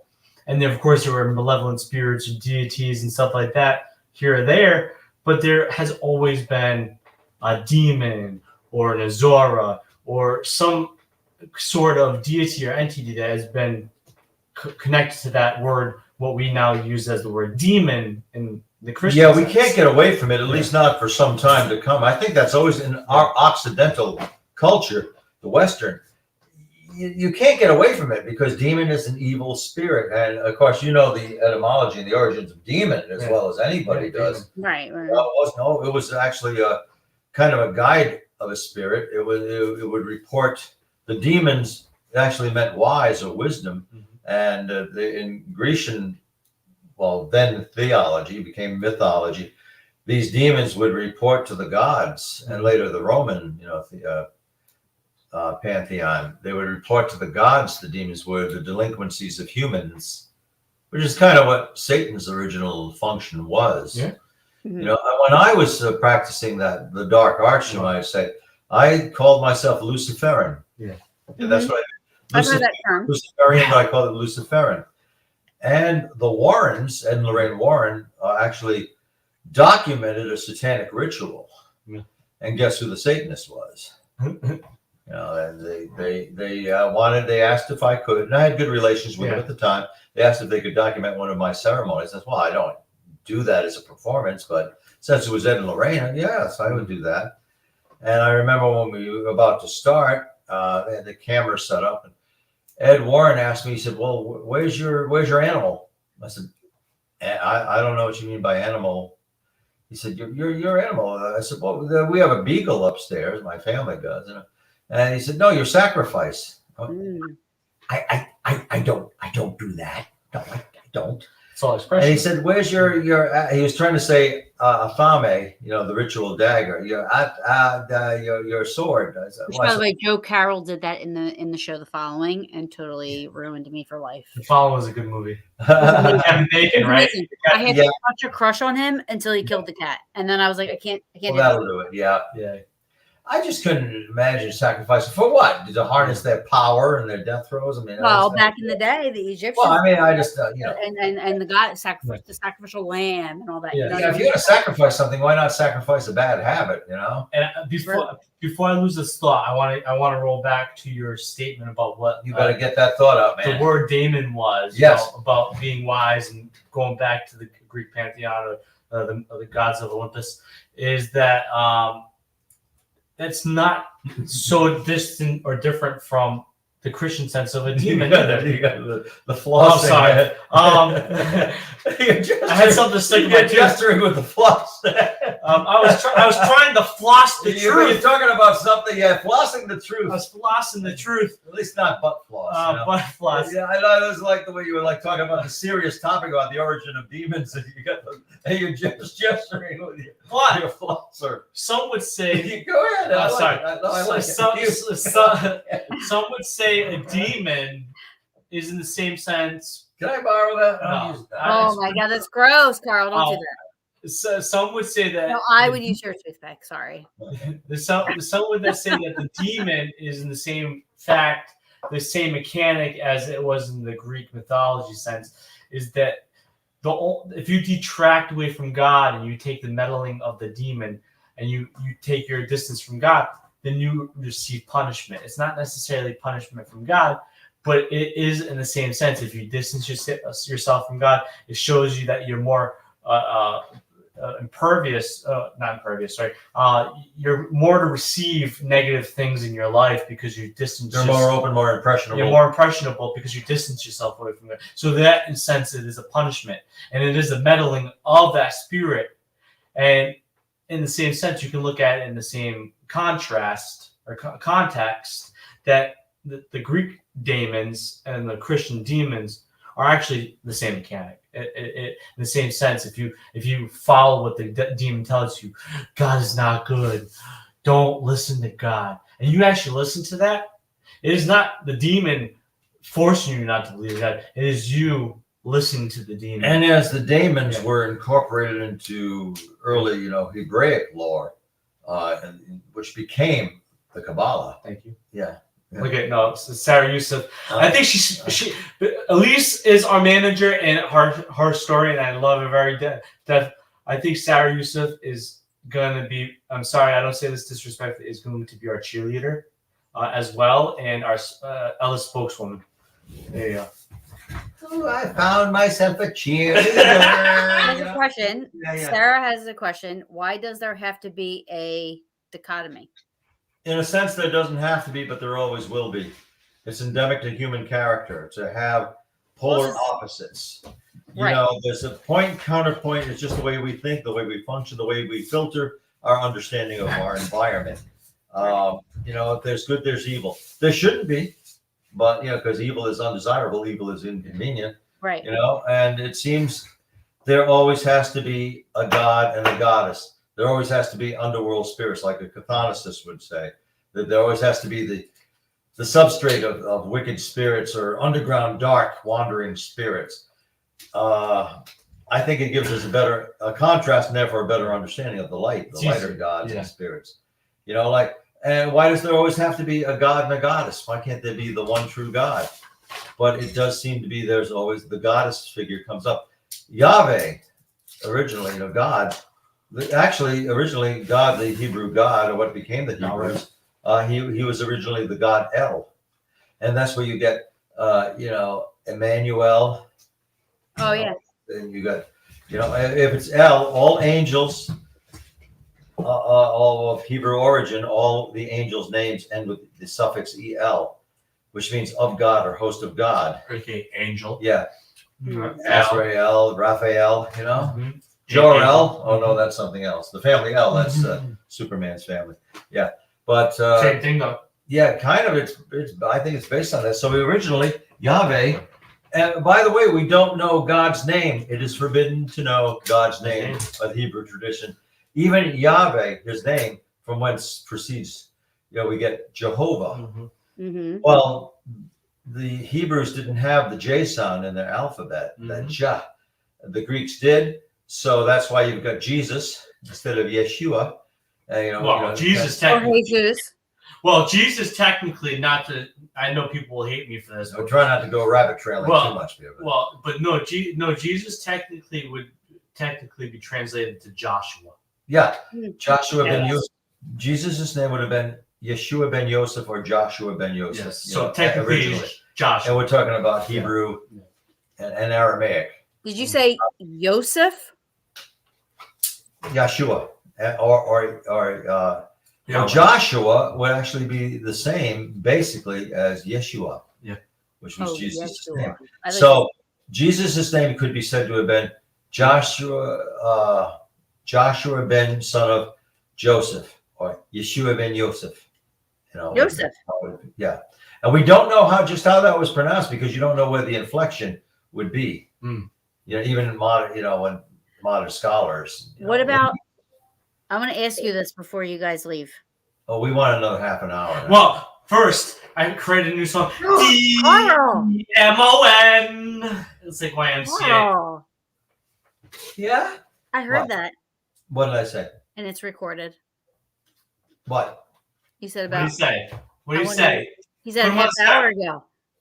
I don't know what I said. What did I say? Something? What? With an hour ago? He said, "Oh, I thought we were done a half hour ago, or I wanted to leave a half hour." No, I said what I said. See, now this is playing telephone. This is where things get.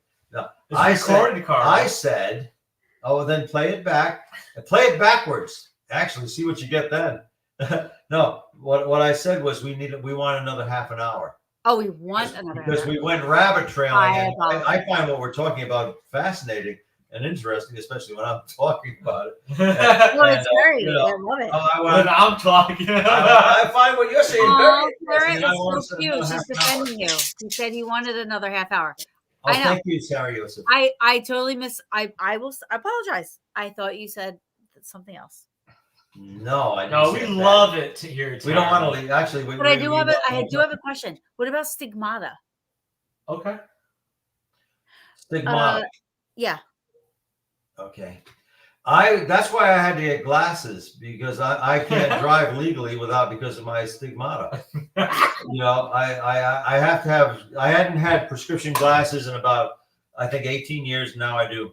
I know that I do know And thank that you for helping me the that with cases that have been promoting written that. about What? have been found to be faked, false. Yeah, we're getting silly now. Well, the stigmata is what we're talking about. The stigmata is a very real phenomenon. It has been documented. It has been analyzed. Oh, yes. I don't think it's always faked. I think it can happen under extreme circumstances, akin to extreme unction, because the person is so convinced that they are taken over by the Holy Spirit that it's intense compassion that creates the wounds, an approximation to the wounds inflicted on Christ in the crucifixion. It has, in fact, Rhode Island, where we live, we had our own stigmatist, Marie Ferrin, Rose Ferrin. Marie Rose Ferrin, her middle name was Rose, but they called her Our Little Rose, and she is interred in Precious Blood Cemetery in Woonsocket, Rhode Island. And she was a genuine stigmatist who has been well documented. Father Padre Pio, although a controversial figure, I believe he genuinely bore the Oh yeah, he was one of the cases I think that I looked up, and I feel like they said that nobody had ever seen it. They had ultimately deemed it to be not real, whatever was happening to him, but he was a controversial figure. Right. I believe the stigmata was real, but I don't think he faked it. Maybe sometimes he promoted it, Yeah. I don't know.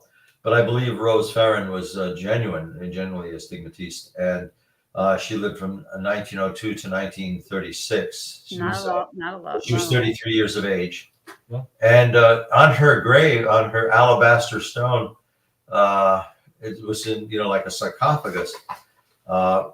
It says in French, "Our Little Rose," and it says "stigmatiste," which is French for stigmatist, and she would when she would go through her episodes on holy days, she would have the lattice work from the impression of the crown of thorns would erupt on her forehead, and she would bleed copiously from wounds. They're right over there? On her hands, yeah. James has lost his phone now. Yeah, it broke my phone. Did you really? Did it bust? Oh, I'm sorry, that's good. An example. You see, your phone has the stigmata now. It has the stigmata. Yeah. But I think it's a psychological phenomenon. But when I say psychological, I don't mean imaginary. It transcends the boundaries of what the human body can produce. It happens, though. But impossible things happen. I mean, the apparition of Mary. That's not possible, but it happens. Elise said something. I don't know where it was at, though. I feel like she said stigmata. PK. Like, could it be PK? Yeah. Right? Well, psychokinesis does amazing things. Well, there's two elements. It wasn't stigmata necessarily, but I seen scratches appear out of the air. We do see that. Yeah, I was sitting at an interview in Western Massachusetts near the New York border, and we were sitting down interviewing the client. There's my friend Thomas LaPrade at the time. We're no longer friends. Mandy Brown, and there was one other individual. I can't think of her name, but. There was this husband and wife, older couple that lived in the senior community. I think they probably were in their late 60s. And we were sitting down they're very impressionable for sure, definitely. So maybe there was some element of it, but it was fascinating to see this.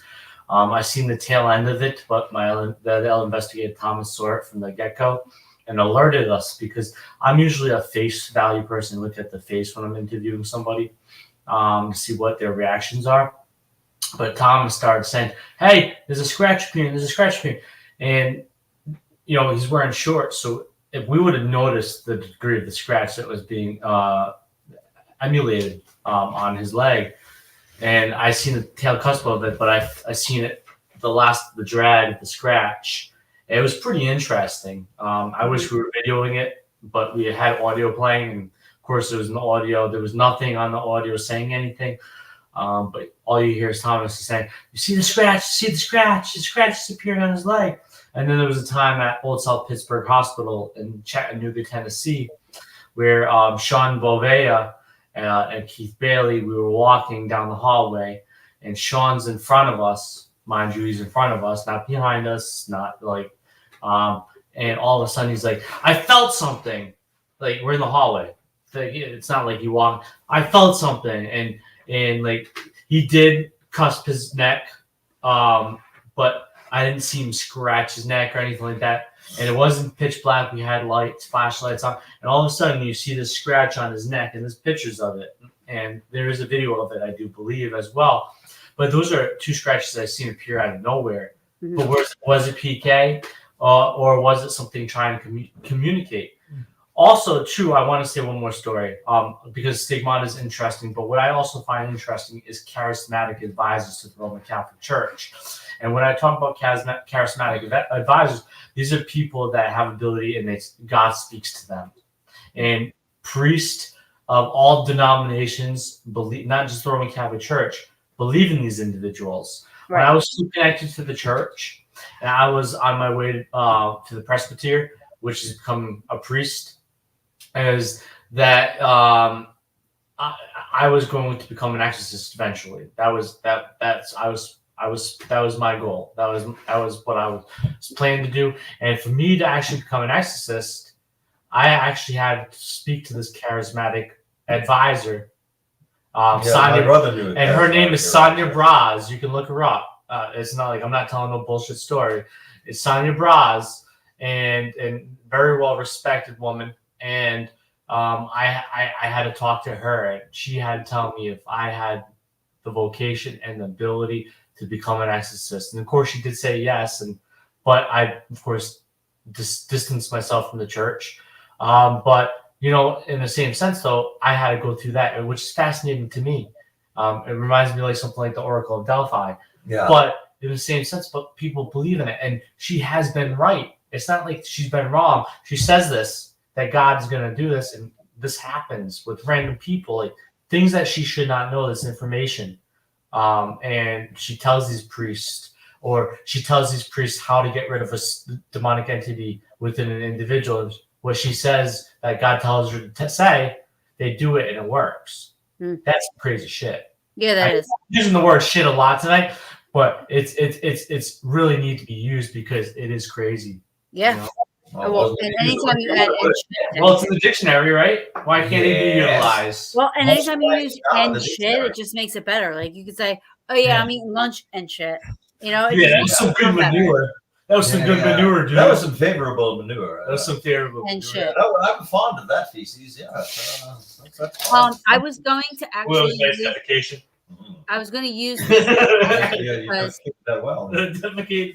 Being in the medical field, I've actually seen both ends of this, where a woman has actually had physical, medical, provable, factual signs of being pregnant and was not. And she wanted a baby. She wanted to be pregnant. On the flip side of that, there was somebody that thought they had a kidney stone and had a 7-pound healthy baby girl. Yeah. So never knew she was pregnant. So, yeah. I mean, the mind is a very powerful thing. And that's all I ever say, because I've seen this. I've seen the physical blood work, evidence, urines, like everything. Right. Yeah.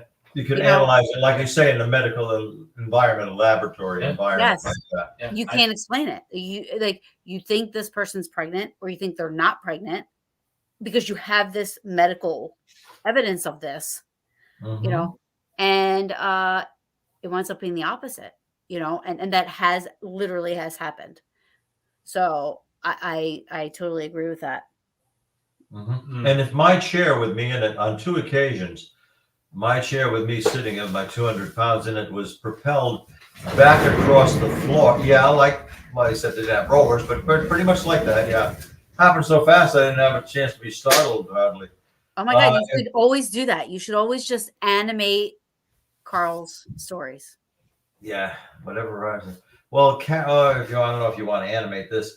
Carolyn Perrin of the house in Harrisville, the Conjuring house, her body was flown back across the floor, thrown across the floor. Yeah, about like that. That's how it happened. Yeah. Now, if that can happen, as Elise was illustrating, the PK, abbreviation for, psychokinetic. You see that? Oh boy, that was a sleight of hand. That's prestidigitation. Can you say that? Prestidigitation. Prestidigitation. Actually, that was. Oh, you put the. I'm not sure. Pretty good though. I think Sarah's kind of like saying that, no, there was way more than that. I can't break HIPAA, obviously, Right. but there were 2 definitive, not suggestive, definitive, where they were being either told, yeah, you're not pregnant, you know what I mean, or vice versa, and everything was showing yes or no, and it wound up being the opposite, just because the woman's brain was like, I mean, the one that didn't know she was pregnant, she actually went almost 2 months overdue, and the sac was dry. Wow. Almost completely dry. The hospital, nobody could explain it because she went to a GI. She went to a gastroenterologist because she was having stomach issues. And they never realized it. Did not see a baby. That's crazy. I mean, she went to a GI doctor, all kinds of stuff. They just brushed it off because she was going through nursing school. They, oh, you're just having, nursing school stuff. Blah, blah. I drank with this person. We went to 2-hour horseback ride, all kinds of stuff, partied, drank, acted like idiots. And she pops out a 7-pound baby, healthy baby girl, mind you, healthy. And they're literally. She's fortunate not taking prenatal care, Oh, yeah. Yeah. I mean, I don't know if she was smoking or whatever, but you say a healthy baby girl. Oh, she was smoking. Yeah. Well, yeah, nothing good, nothing that you should be doing when you're pregnant. You should not be doing. And she winds up having this healthy baby girl. Never knew she was pregnant. She's lucky she didn't have to give birth on the saddle while she was riding the horse. Oh my God. Yeah, that could incite it. Yeah, but I mean, that's remarkable. The strangest things do happen sometimes. Now, if my chair can be kicked back across the floor, and I've seen poltergeists in action of sugar bowls and crockery and silverware can go flying around rooms. I mean, it's not too much of a stretch to believe that there could be something like the stigmata. Yeah, true. Oh yeah. I think it's compassion. I was reading up on it and I was looking into it and I know that the documented cases of it, it's never come out that it was like a definitive case of it. Right. Yeah. Sure, a case. Well, it's been documented, but proven? No, but it's been observed. Yeah. Because you just can't prove or disprove it when it happens. But what do you think that's more on the demonic side or more on the God side? The physical side, to be honest. The what? Well, what would a demon gain from, what would reinforcing the crucifixion? But what would there be gained from the other side of it, enforcing it? Well, it would drive people to faith. It would promote religious conviction or faithful conviction, like seeing a multitude, a crowd witnessing the apparition of Mary. Right. And yet and it's not even scriptural. You can debate that, but it happens. I don't know how or why the stigmata happens or Mary appears and, and makes predictions, but sometimes comets strike the earth. Sometimes the supposedly impossible does occur. Yeah. One more question before we go. Yeah. That's what keeps us interested. That's what keeps us into this field. Yeah, so great. I mean, I'm putting it out and I don't want anything to do with it. That's all them, but it's just interesting. I love it. Man, I can't do a movie I never thought of too to talk about or show. I know this is way off the cuff. Is the X-Files. Why have we never? Oh my God, X-Files. You know, I I want to be the X-Files. What would you be, Sully and Mueller? Whatever that names are again. I know a girl named Scully. Scully. Yes. You know, my mom named our dog Mulder because she has every season on DVD. She was obsessed with that show. So I grew up falling asleep to the music of that show. Like I know like every Mulder, Scully.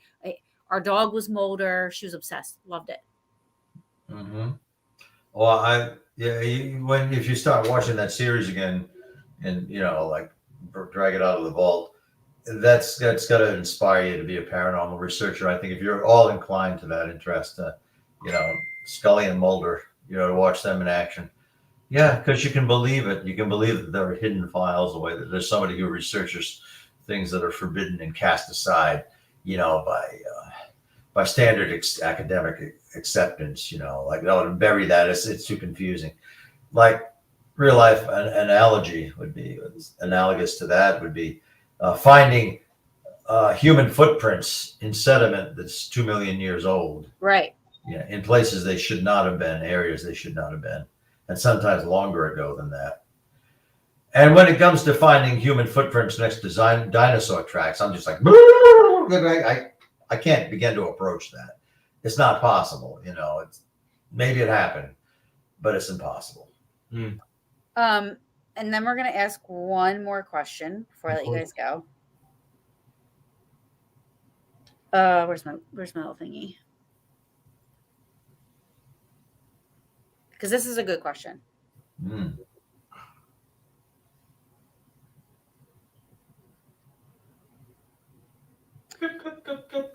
Ajing says, do you believe that we can still connect with spirits who are hundreds of years old, like Pharaoh? And I'm not even going to do that. Tutankhamen. King Tut. Tutankhamen. Oh, King Tut. So, I'll give a simple answer here, and I won't go on a tangent. I think yes. I think the more that a person of those time frames are acknowledged and emphasized in history and remembered, there's a consciousness and a possibility that we can allow something to linger from that time with that name, or if maybe that personification. Somebody said too much chocolate. Elise. You betcha. If that made sense, It does. Well, it's interesting that asked because in my head, I think Jing is like reading my brain. I don't know. We keep on asking the same things, but I was going to say, like, it's funny though, when you investigate places like this. And I mean, if you think about it, I don't know why it's not the US, but because the US isn't that old, but you have like the UK and all over there, England and this, how they're like 700-800 years old. There's people still experiencing things in those. What time era they're from, who knows? But I mean, I know people that have experienced Indian spirits, you know what I mean, which they're kind of a little scary if you're not respecting, the land and stuff like that. But yeah. I kind of want to initiate a question to Carl based upon that for him to answer. Would you think that because the spirits we tend to experience had some sort of traumatic death or experience that made them linger? Or very renowned during life. Would you think that is basically the reason? I think they make an impression. Look upon our realities, not reality, but realities, our successive realities as a plate. It's two-dimensional, which we don't have in our concept of reality. Everything's three-dimensional, but no sides, but there's a front and a back. It's a plate, a membrane, a brain, and impressions are made on that, like stamped in the ether, so to speak. They resonate through the eons, through the ages, and I think they still are potent. So there is still an impression of King Tut. These people these once living human beings create an eternity. Their impression is still there, and under specialized conditions, that resonance can be tapped. You know, How could it not be? I mean, his cord. body is there. Yes, that maybe that anchors him in the real world. Right. Maybe that's more substance to King Tutankhamun. That that his body is still his physical vessel exists and can be located, can be viewed. So maybe that gives him that much more power to come through. Energy. Yeah. Yeah, energy. And I'm not saying he's knocking at the door trying to come through, but some people could unleash him. I don't Like mess around with that princes. stuff. I don't mess around with that stuff. Like I believe that there's Egyptian and like I believe that their rituals and their like I feel like that was like very legit. Well, it's like Edward Van Sloan in the 1931 version of The Mummy, not 1932 version with Boris Karloff and Edward Van Sloan. He says, "Yeah, the ancient spells are weaker, but many are still potent." There's still something to that. I think the impressions endure. They're made. And an author, P.E.I. Bonowitz, Philip Emmon Isaac Bonowitz, wrote about that. He called it the switchboard. And he said he's not the first to think of that. It's, he's echoing the Akashic records, but he went off on his own theorems. And he called it the switchboard. And impressions are left. And some people, under certain conditions, tap into that switchboard. And that's when you get instances of past personalities coming through and speaking through persons, be they recently deceased or longer ago. But especially if it's a person of import, somebody who was famous during their lifetimes and is known now, nearly 4,000 years later. Mm-hmm. That's there's power to that. To think that we have specimens, human beings who are recognizable, you can see what they look like, how they appeared. Yeah. They can be remodeled. I mean, they're desiccated and dried up, but that's why they're still here. Yeah, but their bone structures are different. Yes. Their bone structures are different. Ramses II, you can see his mummy. You can tell what he looked like. And you get an impression of how these people look. The hair is still there. Why is he doing a zombie walk? Yeah, that was the mummy walk. The mummy, you did a mummy there. So I mean, these people are, they're real still. They were thought of as being special enough to be preserved. Of course, some of them were desecrated and tomb robbing, grave robbing, and all. But some of them, you got the specimens of their bodies, and you can almost picture them stirring and waking up. Now, there's power to that. There's a connection. Right. A lot of, hundreds of thousands of people know who these personages were. And I think their spirits, in that sense of impressions on the plate, on the membrane, are still viable in a sense. They still can be like plucking a guitar string, and it affects the 5 other strings. I mean, it would be cool to talk to King Tut, but I wouldn't want to mess around with that energy that's going on, that Egyptian era type, because that's like forever stuff. It's like curses and like voodoo and hoodoo and whatever. Yeah, I think King Tut was kind of a puppet king, and he was very vulnerable and very sad, and but they did rituals and stuff like that I think like really worked back then, because look, I think they worked because it was modern technology. So I think like magic worked then. Well, their old tomb structures. Their old tomb structure was a door with the brick wall, and that was like a portal to the afterlife. So they had many different interesting concept theories. Yeah. Well, it's like Robert Irvin Howard, the creator of Conan the Barbarian and Red Sonja, correspondent of H.P. Lovecraft's. He constructed the Hyborian Age, the legendary mythical Hyborian Age, which rose after the sinking of Atlantis, and then what is developed on Earth in that Asian area is the Hyborian Age. And we're talking 12,000 years ago. That's when the Hyborian Age was. Magic worked then. Magic existed. Magic worked. Well, they really didn't have anything else. Right. So what now is science was then magic. And I think magic did work back then. And the technical term for that would be animism. Animism, yeah. Animism. Animism. A-N-I-M-I-S-M. How about neologism? MISM. You like neologism? Neologism. That's what I do. If I don't have a word, I make up my own. Animism is a real word. Yeah. Well, no, animism is like but It was the very first religion, very first belief system. well, let's talk about my word. No. That actually goes back 10,000 years. Yeah. Yeah. No, neologism is a more modern term. That just means if you can create your own words and then see if they catch. I've done that. And they catch on sometimes. Urban Dictionary is famous for that. Urban Dictionary words have gone into the Webster Dictionary. I think following up on that, I think we kind of, with parapsychology in general and demonology in particular, I think we kind of have to invent new terms and hope they catch on. Because, we've got demon, we've got ghost, we've got spirit. Yeah, we all know they resonate. I say this every show. I'm like, as humans, we have to label everything. We have to label for everything. Yeah, that's our rungs on the ladder to understand things, don't we, Tara? We have to label everything. Of course. Because we need our concepts. And when you say ghost, you got a definite impression. When you say demon, certainly we have an impression, something with red eyes and nasty attitude. Well, to be honest, if we didn't characterize things, we would be back in the archaic ages of everything is a demon and not schizophrenia or bipolar. We don't have it. Now we have a better understanding. Yes, it's more confusing for people, but now with all these different pathways and understandings, there's a better idea. Instead of burning people at the stake or stoning them or hanging them, which they did when they thought they were werewolves or vampires or witches. Yes. So come on.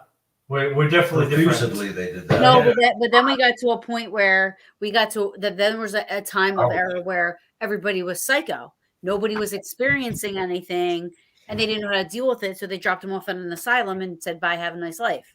Yeah.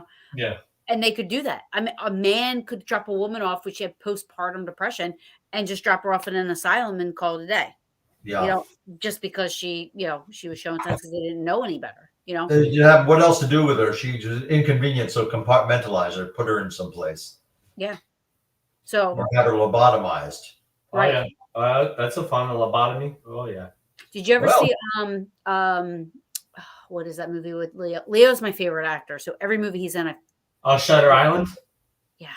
Shutter Island's a fantastic movie. Anything by Christopher Nolan is a fantastic movie. I know you like Christopher Nolan. I do, yes. Batman series. That movie, Inception. That's a fantastic movie. Amazing. Amazing. That's a freaking fantastic movie. Yes. Any of the Dark Knight's movies. The Dark Knight is the Joker, Heath Ledger. Yeah. Bravo for that. So that movie was so amazing to just show you how the mind works. Oh yeah, and it's a total mess up at that. But also, I want to add one thing. I have a laugh. So people experience spirit animals, but why not spirit dinosaurs? Why? I think that too. No, that's not funny. It's so true. Because spirits age. Maybe that's who Bigfoot is. The meta patterns weaken and dissipate with time. So wouldn't you think though that why can't we consciously create dragon or dinosaur tulpa? Why can't we do it? And why does touch still exist? That because I have in my mind a very clear picture of some dinosaurs like Tyrannosaurus Rex. Yeah. I have an idea of what that is. Who knows what Loch Ness is? If people really see Loch Ness. Yeah. And who knows what Bigfoot is? Who knows? Bigfoot. What's that? Any of the cryptids really could be an evolution of what a dinosaur was. Africa has its Mokele Mbembe, which from all descriptions sounded like a Brontosaurus or an Apatosaurus. Yeah. Well, for people of my generation, we used to call it Brontosaurus, But I wonder, I've heard one report, not personally, but I read it, one report of someone who saw a dinosaur ghost. Saw where he was, I don't remember, it was a man, and he wrote of it. He saw a distortion in the atmosphere, like a heat wave. The atmosphere became distorted, and something formed out of it momentarily. And he saw what he described as a he recognized it as a Tyrannosaurus Rex. But what's interesting is he described color. he said it was the front part was a lighter yellow, and the rest of him was a yellowish gray. You know, like not green or brown or anything. He was like patterns of a yellowish gray or grayish yellow. I would like to know if this dinosaur he witnessed was standing upright, like the old interpretation of Tyrannosaurus Rex. I mean, obviously, Tyrannosaurus Rex could right itself, but typically it would have like a linear gait. You know, did he see it like walking with his head down, or was it standing upright? Don't know, but then again, could it be that people are saying, like, the Mothman, was that maybe possibly, people reporting that maybe it's a spirit of some type of a. Well, when they say a thunderbird in the Bridgewater Triangle, it looks like a pterodactyl, kind of like a form of like a flying dinosaur as well. yeah, every once in a while, one of these dinosaurs, one of these extinct animals creeps out, and it's witnessed. Let's say there are two forces, and here you have another polarity. There's our concept. I have a very clear concept of Tyrannosaurus Rex and several other of the classic dinosaurs in my mind, and other lesser known dinosaurs. I have that. It's the computer in my mind has created this based on everything I've read and my own supposition. And you've got that these things, it exists because it did exist. It exists. Well, we have the book. Time is a great moment. A great encapsulated moment. These things are still there in that sense. We're just separated by this concept we have called time. Mm-hmm. So it's there. We will never be able to tap into it, probably, maybe accidentally. The Tyrannosaurus Rex is there. My concept is there. Can the two meet in the middle? Can my concept of this thing reach back through the aeons, literally aeons, 65, 70 million years ago. Right. And grasp that impression and meld with it. And for a moment, can I see a dinosaur? Mm-hmm. And I'll tell you, in a sense, what emulsifies and solidifies that concept, that reality, is that we have seen dinosaurs, or people who are interested have seen, because we have a dinosaur mummy. We have impressions made of its skin, different dinosaurs. That would even color cells were detected. We have soft tissue vein work of a Tyrannosaurus Rex. Mm-hmm. It can't be replicated like in Jurassic Park. But we have soft tissue and vein work. We have dinosaur embryos. We've seen these things. We have a good concept of how they looked. We've got their gait, their footprints with tail marks to show how how tall they were and how fast they walked and how they walked.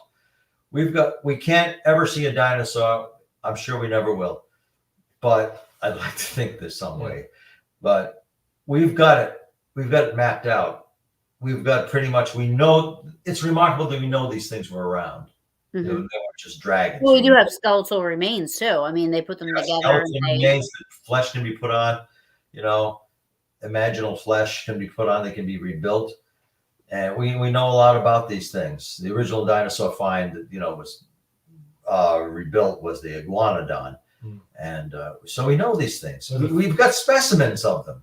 But I also think the first dinosaur was found in 1893, I believe, was the specific date. It was around there, early 1900s, or it was 18. Late. It was 19th century, 1800s, and that was the iguanodon. Yeah. But see, I also think though that, just like back in the day when the how the man has evolved, I do think.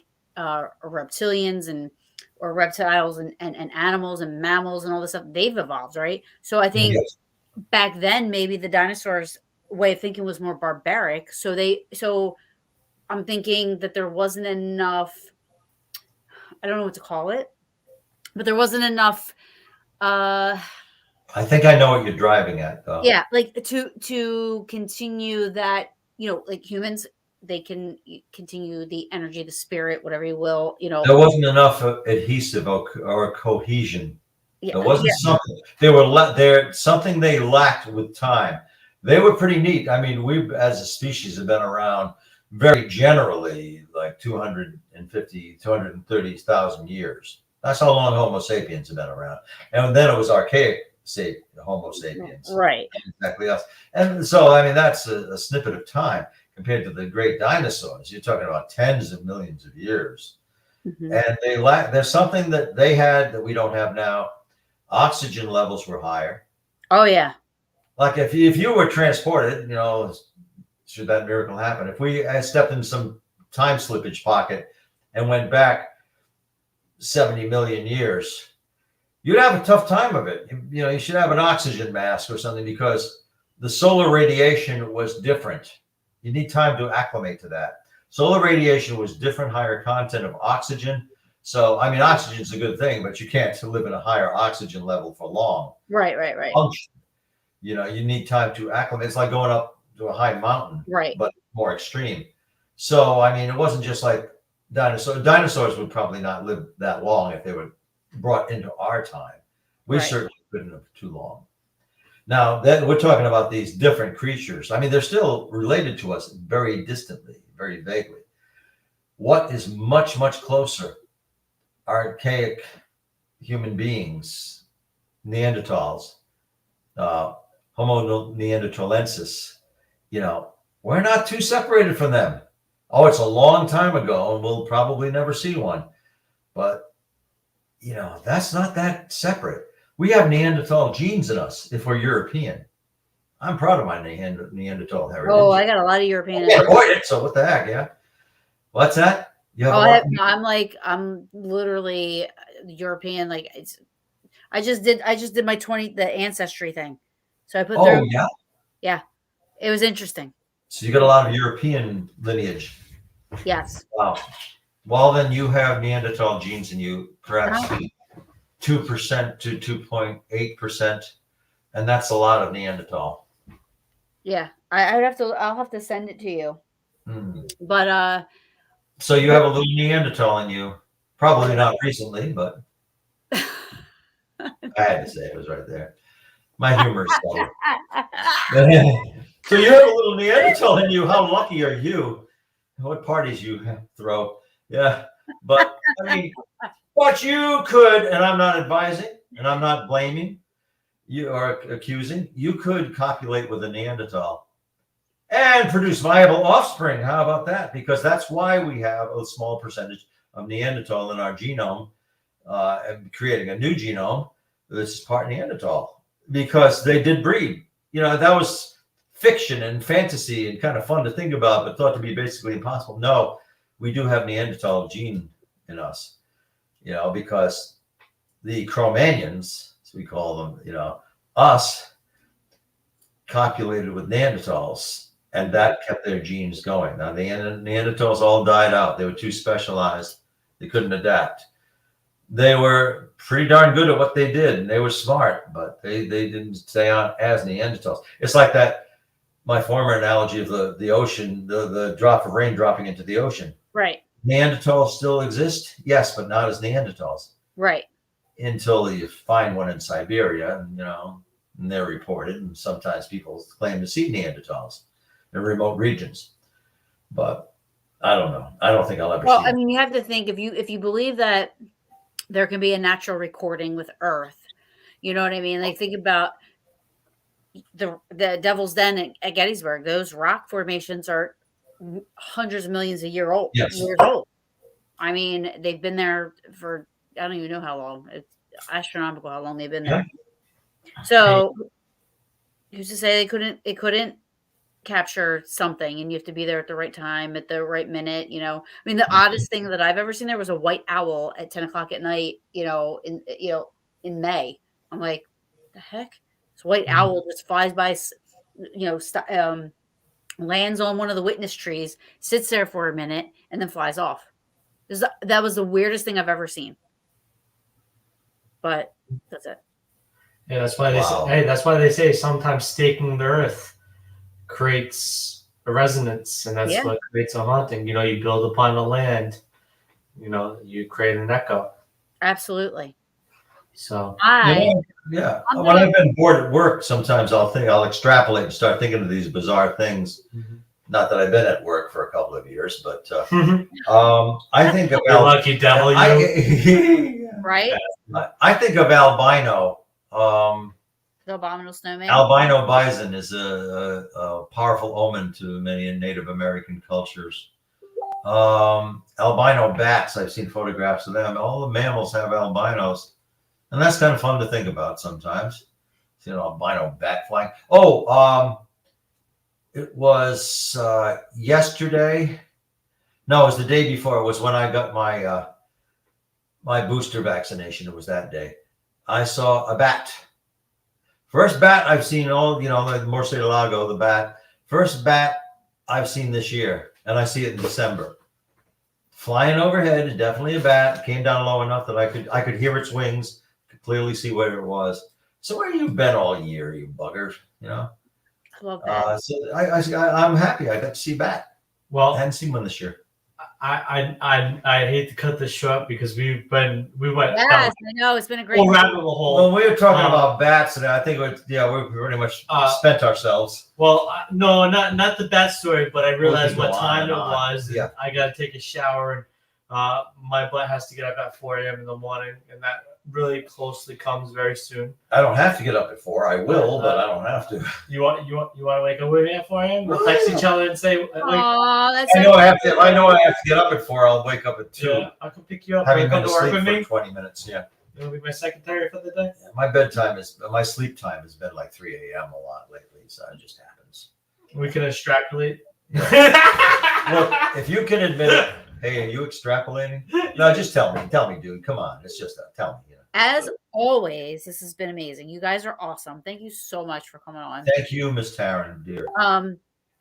And I totally created this. I was like so enthralled with the, I was gonna like have this. Look, I created this whole thing here, Daemonologie at gmail.com. I was like, yeah, I put this. I totally forgot to put it up. Whoa, yeah. I love our guests too. Yeah. So, really quick, website it and whatever you guys got coming up. You know what I mean? Really quick. Okay, Duo Daemonologie. We were, as James points out, we were very fortunate to find this in an accessible domain. Our website is www. If you want to put that, Daemonologie.org. But Daemonologie is spelled the modern way with a Y, Demonology. Daemonologie.org. It's as simple as that. You'll find us. You find us on Facebook through that website, the Duo Daemonologie page, which is a little trickier spelling. And there's Panorama Paranormal that's directed by Elise Gianmarco Carlson, who's been commenting. And PPRI is a whole nother one, in which we hold membership. Let's talk about parapsychologists and being on the show. You can reach out to Dr. Elliot Van Hoosen, and he'll be a great guest for your show. Well, can you please maybe introduce us, and then I'll take it from there, because anybody that I reach out to that does that, they're like, it's like crickets. Yeah. So we can vouch for you, Yeah. I try to tell them, listen, it's not like all about believing in, there's it's very open-minded show. It's not that it's all about, whatever, and no parapsychologist will respond to me. It's so frustrating. We'll help you with that. We know a few here and there. Somebody's going to grab it and make it go. And I don't want to say that your podcast, we have our own, which we'll be doing soon.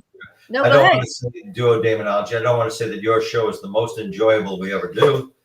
But if there was a best fun show, yours would be it.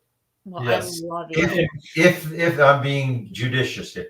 If there was a favorite show, it would be yours. If there was. Well, I love being on this show. And, for people who don't know, we have our own YouTube show, like Carl said, or our own Facebook show, whatever kind of show. It's also on our website. It has a very clever title, the Duo Daemonologie Show. We will be announcing, but we will say it on your show, Taryn. We will, before the year is over of 2021, we will be having a show on January 1st.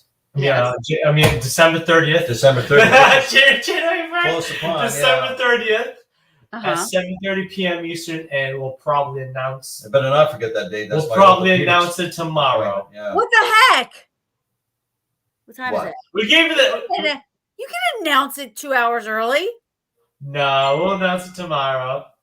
What But- are we announcing? but we'll- what our topic is. But Yeah, our topic. I gotta give but James we'll, credit for that. We'll be coming back December 30th on our show. You don't want to announce what it is? No, I'm sorry, He Tyra, says I love you. he says not to, and it was his concept. He doesn't so love me that much. give it out yet. But what's it called? So yeah, we have that. But March, coming up faster than any time, is we have Hinsdale House. Sorry. You've been saying that a lot today. Yeah, I know. You almost used it up. Man. I know. I've almost used it up. Carl's gonna put his hand on his head after this. What is it called? Whoopsies. Sorry, I'm trying to find out this information because the Hinsdale House is still on sale right now. March 4th, 5th, and 6th will be in Michigan for Tim Miley's Pornographer Pooches 3 event, which is raising money for a local animal shelter. March 12th. Oh no, that's a private thing. Sorry. March Exclusive party. March 19th, which are on sale. That's the Hinsdale House in Hinsdale, New York. That's March 19th. The tickets can be found on our Facebook or do a Daemonologie. And then one more in March. It's a busy month. March 26th and March 25th will be in Rochester, New York for Rochester Winter Power Fest. I've never heard of this. So March will be a busy month, and come join us after the winter seasons are over. And then April. Well, April we we have the Hoover House. Yes, April. That's April 2nd, I do believe. I knew there was a 2 in it. Yeah. Yes. And then April, whatever. I don't know. I can't see. Oh, and April, and as far as I know, it hasn't been announced yet, but we'll announce it here as long as everything goes through right. April 23rd, we should be at the Bel Air House in West Virginia. Oh, actually, no, Ohio. Sorry. We'll be in Ohio at the Bel Air House, April 23rd. You guys are busy. Right? We got a full schedule coming up. Anyway, Yeah, and as far as, and from what I understand, as Carl and I have an individual to talk to as well before I shower, is we might be in Texas in September. Nice. So nice. Come join us everywhere. Everywhere, right? Everywhere. Yes. Thank you so much, gentlemen, for joining me again, and we'll have to set up another date. Yes, definitely. Next month we'll do a New Year's show. Paranormal Brew, New Year, new duo. I like it. Let's title it. Let's subtitle it "A Date with Karen." New And Year, new us. if you have one of those spiffy robes with the ostrich feathers and the cuffs, Woo! and a tall decanter of wine. Oh, You canned a couple of tapers. Yeah, you look like Elvira, but the Taryn version. The Taryn version of Elvira. I can do it. I can do it. Thank you very much for having us on tonight. Thank you guys so much. I love you both so much. Thoroughly And enjoyed. look forward to seeing you guys. To keep it on another hour. All right, I'll talk soon. Love you both. Bye-bye.